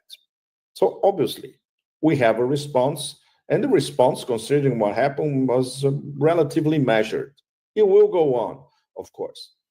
Of course, Trump never contextualizes anything. When you are in a Narcissus drowned world of your own, when you play all the characters in Alice in Wonderland, as a Chinese essay brilliantly depicted a few weeks ago, everything happens inside your head, literally. And then whatever you say goes because you're the ruler of the world, his own terminology. Once again, maybe tomorrow everything will change. Maybe tomorrow say, okay, I'm going to pick up the phone and call Putin again. But as it stands, we have this, once again, childish tantrum, which, for all practical purposes, buries any possibility of civilized dialogue between Washington and Moscow. Of course, from the Russian side, they are demonstrating once again infinite Taoist patience. Peskov said, no, the situation is complicated. It's very emotional. We appreciate the President of the United States' efforts to find a solution, etc. But the circles of power in Moscow are getting fed up with this whole charade. Once again, another kabuki. So, from now on, the response will continue. There are no illusions that this ceasefire kabuki will go anywhere. First of all, because Trump doesn't know where is it going. He doesn't have a strategy. He doesn't even have tactics. He's praying for a sort of Hail Mary pass that will give him the so-called ceasefire and the solution. It's not going to happen. Putin, on the last phone call, explained in detail to him, nothing will happen if we don't address the root causes of the conflict. The President of the United States cannot address the root causes of the conflict because that will implicate two things. One, he goes against the whole deep state and the whole collective West policy against Russia, not only for the past 30-something years, but for the past 10 years and even before. And two, if he does that, he will have to recognize tacitly in front of the whole planet the strategic defeat of the empire of chaos and all the chihuahuas against Russia. So nothing's going to happen. So at least I would say that the kabuki now, it's naked. Everybody can see it for what it is. There won't be any ceasefire. There won't be any negotiations going very, very deep into the origin of this whole tragedy. And what Lavrov, for the past few months, started to say openly, this will be solved in the battlefield, is not only what Putin and the Security Council think and the Minister of Foreign Relations, but the majority of the Russian population now wants. Okay, let's go all the way. All right. And what Medvedev basically, of course, it was lots of sense of humor, of course, that tweet where he basically says, if things go on like this, the buffer zone in Ukraine, and when you look at the map, it's like 99% of present-day Ukraine before rump Ukraine in the future. So that's where we're going. This means there will be no end to this war in 2025. That's for sure. And maybe not even in 2026. This will go on. It will be horrible. It will be what we experienced these past few months, accelerated, and more the Russians are going to start devastating what's left of Iranian infrastructure, of Ukrainian infrastructure. Sorry, I still have Iran in my mind because I came back from Iran last week. So this is where we are, Danny, and all of you in the audience. It's grim, to say the least. Yeah, well, actually, you mentioned that tweet by Medvedev, and here it is. He posted a map of the buffer zone that essentially is the entirety of Ukraine, with just a tiny sliver bordering Poland. Yeah, but that sliver is bordering Poland, so the sliver is going to disappear as well. Yes, exactly. So talk about the freak out, though, because the Western mainstream media has been posting for days and days on end about Russia. As you said, this will be solved on the battlefield. Well, Russia has been launching just intense drone attacks, missile strikes on Ukraine. Talk about this freak out, because it's what Donald Trump is essentially referring to. And it's what now has, of course, Germany, now the UK, France, and Germany has said, Mr. Merz, the new chancellor, has said that the United States is in on the long-range weapons now, too, being lifted any restrictions. So talk about this freak out. What is Russia doing? and what does it all mean? Well, I have much better picture of what's really going on in the high circles of power. I'm going to Russia in 2 days. I'm back in Russia in 2 days. So I've been doing a BRICS tour, in fact. Started in China, went to Iran, then 3 days in Russia for Victory Day, and now I'm back in Russia, and I'll spend the months of June in Russia. So I have a much better picture of how hardcore the situation is going to be in the next few weeks and in the next few months, going deep into summer. It does not look good. And people are severely angry by this assassination attempt against Putin directly. Coming from the Kremlin so far, it's been very modulated, calculated, discreet, in fact, but they are sitting, of course, because they know that wherever that came from, did Trump know about the intel that facilitated this drone attack, the swarm of drones attacks against a presidential helicopter? Was he forced on it after the fact? Did he know after the fact? How much the Americans obviously supplied all the intel to Kiev, of course. So the Russians are putting all this puzzle together, and when they have answers, then we're going to start to have an even more hardcore response.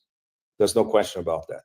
But once again, it's grim because any possibility that we might have had of a civilized dialogue starting at least to address, if not the root causes, but at least some of it or something around the root causes. And then, of course, assuming there would be some sort of settlement, and Trump would have to admit that the settlement, people who are winning a war, they declare how the war is going to be finished. Losers never finish wars. This is completely absurd. And Trump and the empire, they are on the losing side. So at least we were, until a week ago or so, maybe we were heading towards at least a little more dialogue, a little more conversation, to quote Elvis, on the table. Now even that has vanished. Lavrov is trying to put a brave face on it. Okay, we're probably going to meet again, not in the Vatican, of course, which is completely absurd. The Catholic Church deciding the fate of two Christian Orthodox nations. That's beyond, that doesn't even qualify as a joke. But now, even with Lavrov saying, okay, maybe we're going to meet again in Istanbul, but on what terms? Especially if the Russians put back together everything that happened leading to this drone attack against the presidential helicopter. Yeah, and the Western media has been responding to what Russia is doing with regard to these massive strikes over the last several days, saying, hell is being rained on Ukraine. But very little mention of exactly what you just talked about, that Vladimir Putin himself was being targeted, Pepe. He was being targeted. There was a massive drone attack on the presidential helicopter as it was flying from Kursk. It's absolutely stunning. But I think it alludes to exactly what you were referencing earlier, that what we are seeing is the losing side trying to now scramble for whatever's left. It's almost like there's this sudden realization that this won't be settled at the negotiating table, and they're trying to pin all their blame onto Russia again. Of course, and that's we come back to the top meme from now on ad infinitum. Putin is crazy. So there cannot be any solution for Ukraine because Putin is crazy. It's a circular argument, and that's it. This is their plan B, in fact. And when I say they, it's the whole gang, from Trump administration, people around Trump, part of Trump 2.0, to deep state, to all the chihuahuas and warmongers in Europe. Everybody. The whole fragmented collective West. This is their plan B. And now it's in the open. Yeah, definitely out in the open. And then final comment on this, Pepe. What is the significance for you with regard to the long-range weapons? You know, this once again, it feels like now we have Germany in the lead, but the German Chancellor Merz said that the United States is also involved in this. There's so many conflicting reports. On the one hand, you'll hear that Trump is not considering increased sanctions, is very hesitant on utilizing any kind of long-range weapons, Ukraine utilizing any long-range weapons against Russia. And then on the other, you'll see this, Merz saying that the United States, UK, France are all ready to greenlight long-range weapons use from Ukraine again, deja vu. What do you make of this circus right now that is just becoming more and more apparent? In fact, you just defined it, another circus, because this decision has been made months ago, even before a BlackRock chancellor was elected. Everybody knew that this had been decided. They're just waiting for the right moment to announce it. And now he is announcing as chancellor. Everybody knows that. The Russians already knew it. So of course, sooner or later, we're going to have Taurus coming in, and we're ready for them. We're already prepared to face Taurus. So it's not going to change anything in the battlefield. It will change in terms of what sort of response we're going to have from the Russian side when the first Taurus start to hit civilian targets deep into the Russian Federation. Then we're going to have some real rock and roll. Oh, yeah. There's no question about that. But for the moment, only speculation. And if the Americans are in on it, of course they are. And they are still, don't forget that the previous batches, they're still supplying weapons to Ukraine. Nothing has changed. There's no new batch, but the old batches still keep coming. So nothing essentially has changed in the battlefield, apart, of course, from the steady Russian advance. At the same time, these drone swarms launched by Ukraine, it's an enormous problem for Russia. It's very, very serious. And I'm waiting to see how deep we can have this conversation in Moscow, because it's still a taboo. These drone swarms, they disturb tremendously air traffic, civilian air traffic in several Russian regions, including the airports around Moscow, Vnukovo, Domodedovo. Now it's back and forth, no planes taking. It's very complicated. And of course, the Russian internet, because they cut off internet immediately, and people are starting to get really, really pissed about it. Average Russian citizens, So this Ukrainian Kiev strategy, very cheap, is very, very disturbing. And for the moment, the Russians have not found a way to counteract it. So this will be one of the key topics of conversation in Russia for the next few weeks, in fact. In parallel, of course, with geoeconomics, there's going to be the St. Petersburg Forum, which will be very, very important in terms of how it's going to connect to the BRICS later, early in July in Rio, how it's going to connect to the current forum here today and tomorrow in Kuala Lumpur, where we have the Golden Triangle, how they are defined here in Asia, sitting on the same table. And this is immense. We still don't know. I'm waiting for their final declaration, which is coming only tomorrow, late afternoon here, Asia time, Southeast Asia time. But we're going to have the GCC, the 6 ones, including the 3 that lavished zillions of dollars on Trump, Saudi Arabia, UAE, and Qatar. ASEAN 10, their number 1 partner, trade partner is China, and China on the same table, discussing lineaments of the future multinodal, multipolar world, with a joint declaration focused on several areas, including trade in their own currencies. And this is going to overlap with BRICS in a little over a month from now. So don't forget that many of these who are in Kuala Lumpur today and tomorrow, they're going to be at the table at BRICS in Rio as well, as full members and as partners. So this, the first part of our conversation was so grim. I hope now we're starting the second part, we can talk about the auspicious aspects, geoeconomic aspects, in terms of connectivity, in terms of the BRICS lab, everything there, they continue to test in terms of settlements, payment settlements, a new, not new, a new currency, not yet, but new forms of payment, digital currency, oh, you name it, you know. So what happens in Kuala Lumpur is directly linked to what's going to happen in Rio. And in between, we're going to have an absolutely irrelevant summit, the NATO summit in 2025 of June, which won't decide anything. They will go for their plan B. Putin is crazy, so we have to continue the war.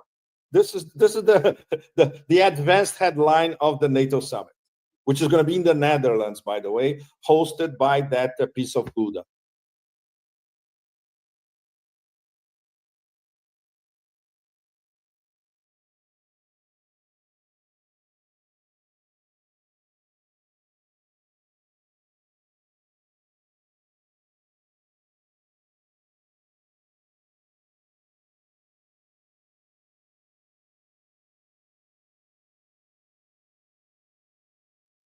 '25, and the Western media is starting to admit that they're seeing Russian advances on the battlefield against Kiev's forces, that Russia is launching some of its largest drone and missile attacks in Ukraine. And it's raising the question of what can the Trump administration do?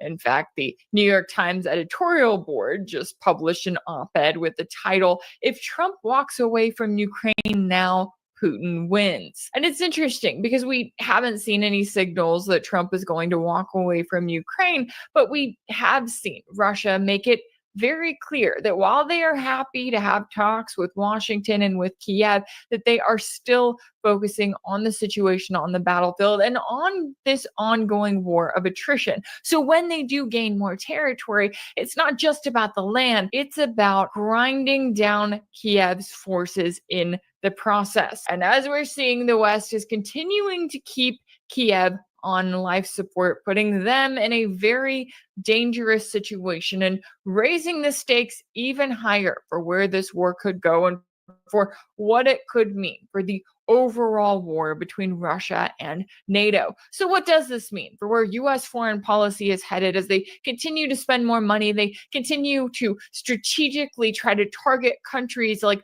Russia, China, and Iran, and so on and so forth. Where could all of this be headed? Well, we got into all of the latest with a special guest earlier, so let's take a listen to that conversation now. Joining me now to discuss is Brian Berletic, a geopolitical analyst and host of the New Atlas. Brian, thanks so much for taking the time to join me. Thank you for having me on again. Always good to have you.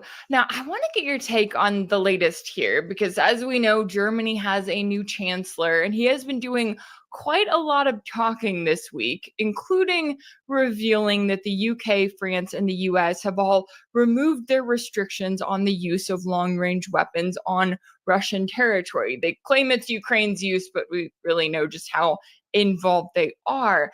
And the Trump administration hasn't really denied any of this. So it would seem that instead of Trump breaking away from Europe, he's still working pretty closely with them in this ongoing proxy war against Russia, which is exactly what you've been warning about for months. So how do you see the current situation? Well, it's interesting because not only is the US still working very closely with Europe, waging this war on Russia through Ukraine, but the Trump administration is going through extra measures to try to conceal it from the President Trump's support base, from the American public, and to continue masquerading as if there is some sort of divide. And we all know that all of these weapons, regardless of which country they come from, the United States has a command structure in place in Germany specifically, overseeing everything that's taking place, from strategic planning for major offensives to picking individual targets, not only on the battlefield inside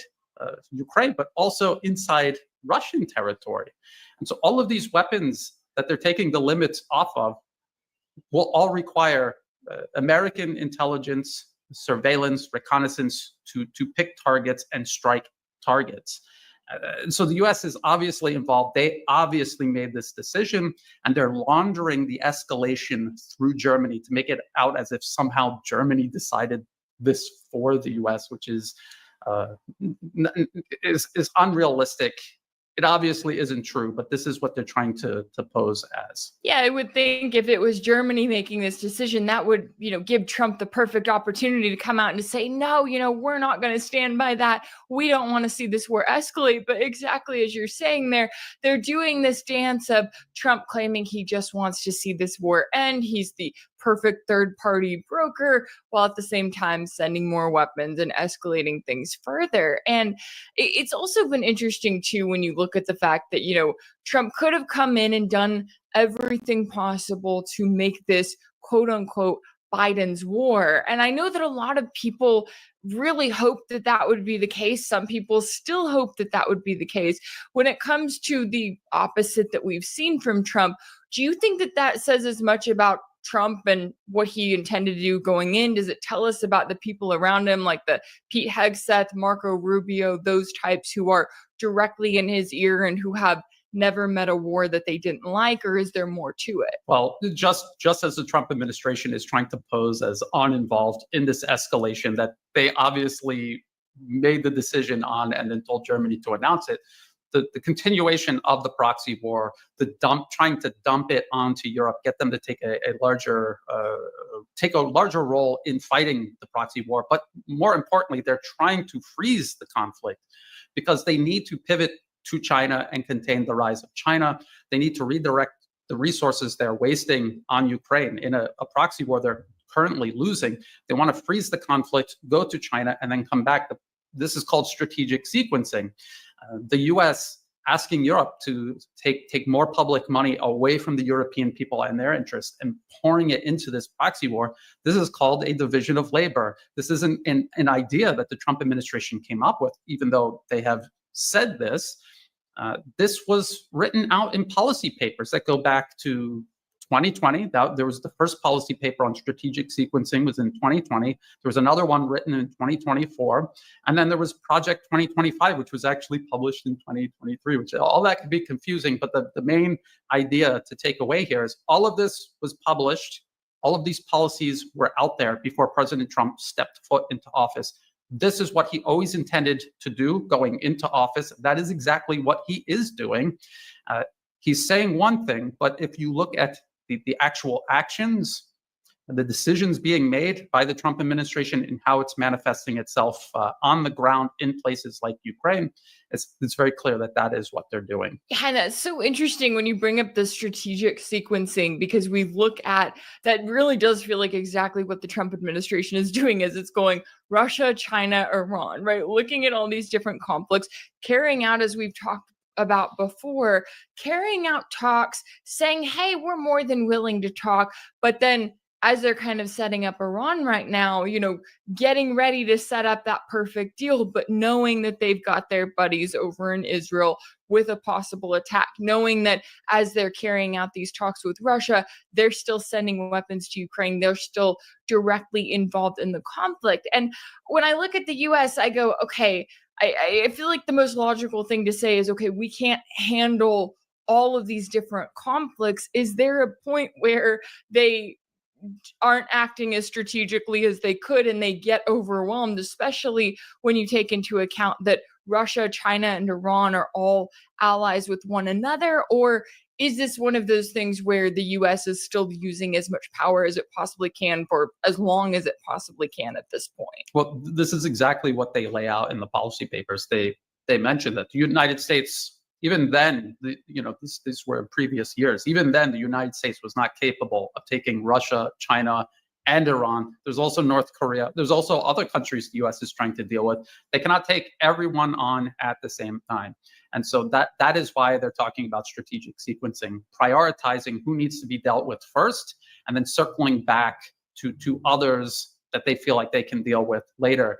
They wanted to eliminate Russia, probably Iran, and then finish off China, but they have now run out of time. They are losing the proxy war in Ukraine, and they desperately want to freeze that. It's hard to tell whether they're going to attack Iran first and then move on to China. That might make some sense considering the hydrocarbons flowing from the Middle East, not just from Iran, but the entire region flowing to China. A catastrophic war in the region would disrupt that. It would hinder the Chinese economy, and that would be a great starting point for the U.S. to then try to encircle, contain, and undermine stability in China itself. So there definitely is strategic sequencing taking place. There is no definite schedule that they're going off of as these nations that are being targeted make decisions and carry out their own policies and attempt to defend themselves. The U.S. is going to have to react accordingly. At the end of the day, though, as I have said many times before, this idea of the U.S. maintaining primacy over the entire planet is absurd. It's absurd. It's irrational. It's unsustainable. The U.S. makes up 4 to 5% of the whole global population, and they seek dominion over the other 96%. It's ridiculous. All of these other nations have caught up. Many Americans, including these experts writing these policy papers, honestly appear at least to believe that America is just inherently superior. Americans and the West is inherently superior to everyone else in the world. So they think somehow that compensates, but it doesn't, and it isn't. And so this is the problem that they're running up against. The clock is obviously ticking. They're running out of time, and the challenges that they face are becoming greater and greater. And I think there's desperation setting in, but when interests like this become desperate, they become incredibly dangerous. Yeah, that is a very important thing to keep in mind. And yeah, I'm glad that you bring that up, because I was thinking about that, with these policy papers, it's fascinating how spot on the strategy is, right? How you can look back at one from over a decade ago and go, that's exactly what they're doing today. But yeah, the other factors in there, what Russia will do, what China will do, how they will continue to grow, those aren't always accurately accounted for. And now when it comes to what we're seeing right now with Russia and Ukraine and the ongoing war, I thought it was interesting that the New York Times came out earlier today and they said that the Kremlin's summer offensive appears to be underway. They noted that Russian forces are advancing on the battlefield at the fastest pace this year, that they are bombarding Ukrainian cities with some of the biggest drone and missile strikes of the war, and that they have even opened another front in northern Ukraine. So when it comes to the situation on the battlefield, obviously Russia is also kind of in this place of saying, hey, sure, we'll continue these talks. We're happy to have dialogue with anyone that wants to talk with us, but we're still going to continue on the battlefield. So how do you see the situation when it comes to that active war? This is a good point. And also with the so-called summer offensive, what I really think is happening, and yes, there are seasons where fighting picks up. I don't believe that Russia is actually committing to what would be called a big arrow offensive. What they are doing is overseeing a strategy of attrition. So they're just continuously building up combat power and applying it all along the front line. And this is overstretching and collapsing Ukrainian fighting capacity.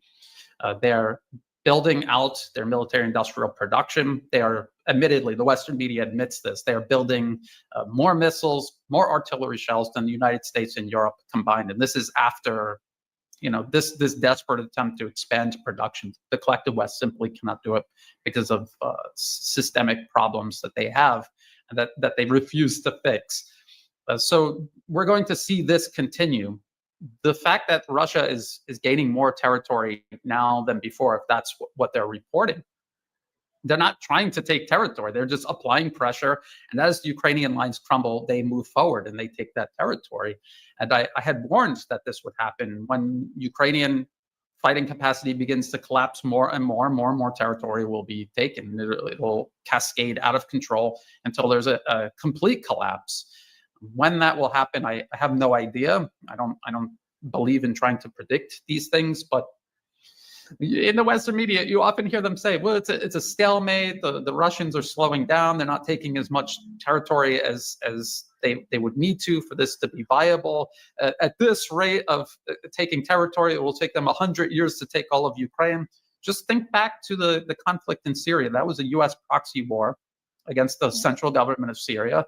The Syrian government held out for years and years. There were entire years where not a single inch was gained by U.S.-backed proxies.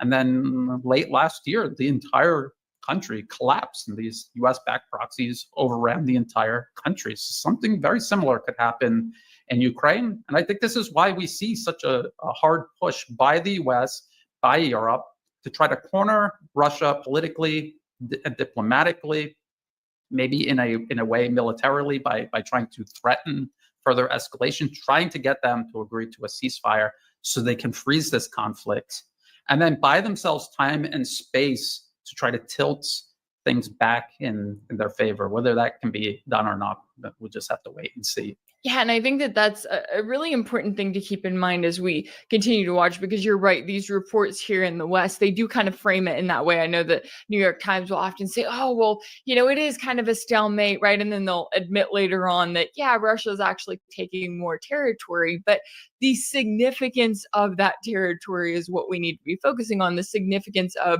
what Russia's doing overall. And we have seen when it comes to kind of Russia's goals, because I know that that's the thing that people focus on as well, right? They look at what Russia has said and they're like, okay, they talk about these broad goals, whether it be demilitarization or denazification. What does that actually look like in real terms? Recently, we've seen Russian President Putin again talking about some sort of a buffer zone. Now, we obviously don't know where that buffer zone would be. We know that we have, Russian troops that have taken control in the Donbass, in these 4 regions where they now view them as part of the Russian Federation after referendums that were held in 2022. But they've also taken control in parts of regions such as Sumy and Kharkov, which they don't necessarily view as part of Russia. So how do you view Russia's overall goals right now? Is this talk of a buffer zone kind of more of a warning to NATO that, hey, there's going to be a buffer zone at some point as they kind of continue on chipping away at the Ukrainian military? I think that might be what Russia is trying to do, constantly raise the stakes for the US and also for Europe, letting them know the longer this conflict goes on, the more of Ukraine is going to permanently disappear. That is what we have seen taking place. We remember at the very beginning, 2014, Ukraine had complete control over all of its territory, including Crimea, even though it had special status while part of Ukraine. From 2014, they lost Crimea. And then from 2022 onward, they lost first the Donbas region, then Kherson, Zaporozhye, and now we see Russian forces expanding their presence in Kharkov, Sumy, and the list might expand. And this is what they have repeatedly warned would happen. Unfortunately, especially for anyone who actually cares about Ukrainian sovereignty, I don't think the United States minds. I don't think they mind. I think, and I think they've said this publicly, they're willing to fight to the last Ukrainian. I don't think they care at all about what happens to Ukraine as a nation state.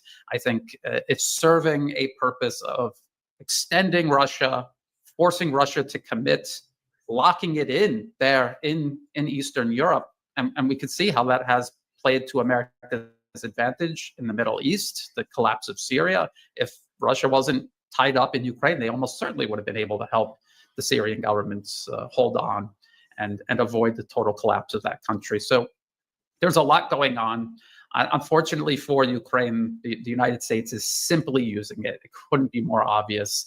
And there is no way this story ends favorably for Ukraine, unfortunately, unless they make a deal directly with Russia, but they can't because their government has been politically captured. It is completely controlled by the US. So is their military. so is their intelligence network. So it's unfortunate, and this is just going to have to play out. Yeah, and that right there, as you noted, it's like that needs to be the message that I think needs to be amplified more. The fact that the US and the West as a whole, they're willing to let Ukraine burn. Right? They do not care about the Ukrainian people. And we've obviously seen that. If they did, we would not be at this point with this ongoing war. But they're happy to let Ukraine be that sacrificial lamb so that they can target Russia and so that they can try to weaken the Russian economy. And as you noted there, continue to extend Russia further and keep them tied up in Ukraine. And as I'm watching,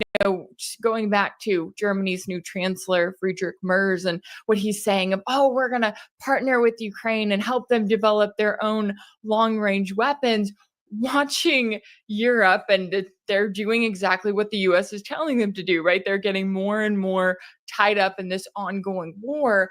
What is the message that then sends to Russia? Because it seems like you've got Russia in this place where they're like, hey, as long as we have a buffer zone, as long as we have some guarantees, that there's going to be neutrality in Ukraine, it seems as though Russia may actually consider some sort of a deal, but the West is almost putting them in this place where they have to continue to fight to the last Ukrainian to then get to that point where we're not fighting this exact same war a decade down the road. Exactly. And I think Russia realizes what is really going on here.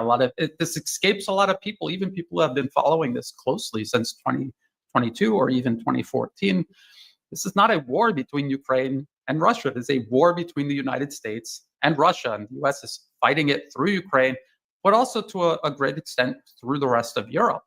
And so the idea of Russia agreeing, like even if President Trump said, okay, neutrality for Ukraine, we'll stop this, we'll stop that. What guarantee is there that they won't immediately restart this somewhere down the road? The problem is America and its ambition to project primacy over the entire planet. They refuse to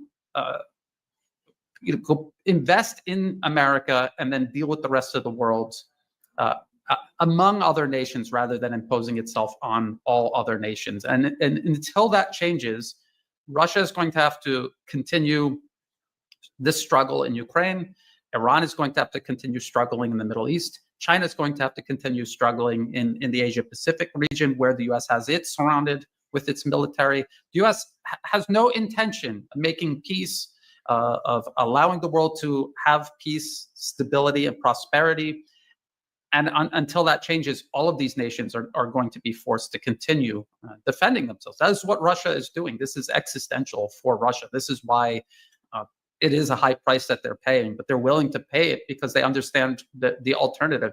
There is no negotiating with a nation driven by interests that see the entire planet as theirs, and the idea of another nation preserving its sovereignty as being unacceptable. You cannot negotiate with interests like this. Russia does negotiate with the US and talk with them and talk with Europe. The purpose of this is to constantly provide exit ramps. If the US or Europe feels like this just isn't going to work, there will be some juncture in the future where this is a problem and the US will need an off ramp. Russia, China, or even Iran, they're offering them one after the other, and they can choose to take them any time that they finally decide to. Yeah, it's almost like the trade talks that we did see between the US and China, where you have Beijing in this place where they're like, hey, you want to back off from your tariff? Sure, we're happy to work with you on that. And then Trump acts like he, quote unquote, won that round, when in reality, that's the opposite of what happened. He didn't really get Beijing to do anything other than to say, okay, sure, let's back off from this current version of the trade war. And what's interesting too, because I think that that's an important thing that needs to be factored in when it comes to how Russia, China, and Iran respond. The fact that they're not just sitting around and waiting to see what the US possibly does. And I know that we're seeing an increase right now in the number of Ukrainian drones that are targeting Russia. I mean, last week we even had the Russian Defense Ministry revealing that Putin's helicopter was caught in a swarm of drones while he was visiting the Kursk region. And it's a reminder to me that the US, while yes, it is targeting all of these nations in all of these different ways, it's also giving Russia a lot of combat experience, right? It's giving them 3 years of learning how to ramp up their air defenses to the point where they're better than ever, to learning how to then target US technology. Is that something that you think is being factored in on the US side, kind of, and they should be realizing, right? They should be seeing Iranian air defenses, Chinese military technology, as we saw play out between India and Pakistan, and kind of figuring out that, wait a second, we're picking all of these fights around the world, and all of these countries are working both behind the scenes and out in front of everyone to figure out how to combat our technology. And that could be very bad for us long term. I think a lot of senior officers in the US military are pointing this out. If you listen to these long, boring, sometimes 3-hour plus Senate hearings, and they bring in these experts, and they're all talking about how the disparity between the US and the rest of the world militarily, how that gap has been closing. And in a lot of ways, it's emerging again, but in favor of nations like Russia and China. And this is what I'm talking about in terms of a clock that is ticking. They're not ever going to be able to reassert dominance the way they had at the end of the Cold War, or even throughout the Cold War. That is not ever going to happen again. If you look at the rise of China, if you look at just Russia and its military industrial base and how it has evolved over just the last 3 years, but it's probably since 2014 onward, how rapidly it has expanded and innovated, and the type of systems that they have created. And the US and Europe are always talking about these vast sums of money that they spend on their militaries, and yet they're not able to match Russia. And this is something that's just going to continue expanding. Russia and China are going to continue building now a gap where they have the advantage militarily and in terms of industrial production. And so the US is trying to figure out what can they do with what they have now to reassert primacy over the planet, to undermine, collapse Russia and China so that they don't continue advancing along this path. And I just don't think that it's going to work. However, I would warn people about underestimating the United States. Its military power is waning. It still has very, very powerful means of politically interfering, politically capturing other countries, undermining peace and stability inside countries, if not the Russian Federation or China directly, many nations along their periphery. We see this taking place even now. A lot of people believe the NED and USAID are somehow gone. They're not. They're still very much there, and they're working very hard to continue trying to balance this in America's favor, where their military power no longer is sufficient. They have these asymmetric means to continue encircling, surrounding, containing Russia, China, Iran, and destabilizing, if not within their borders, all along it.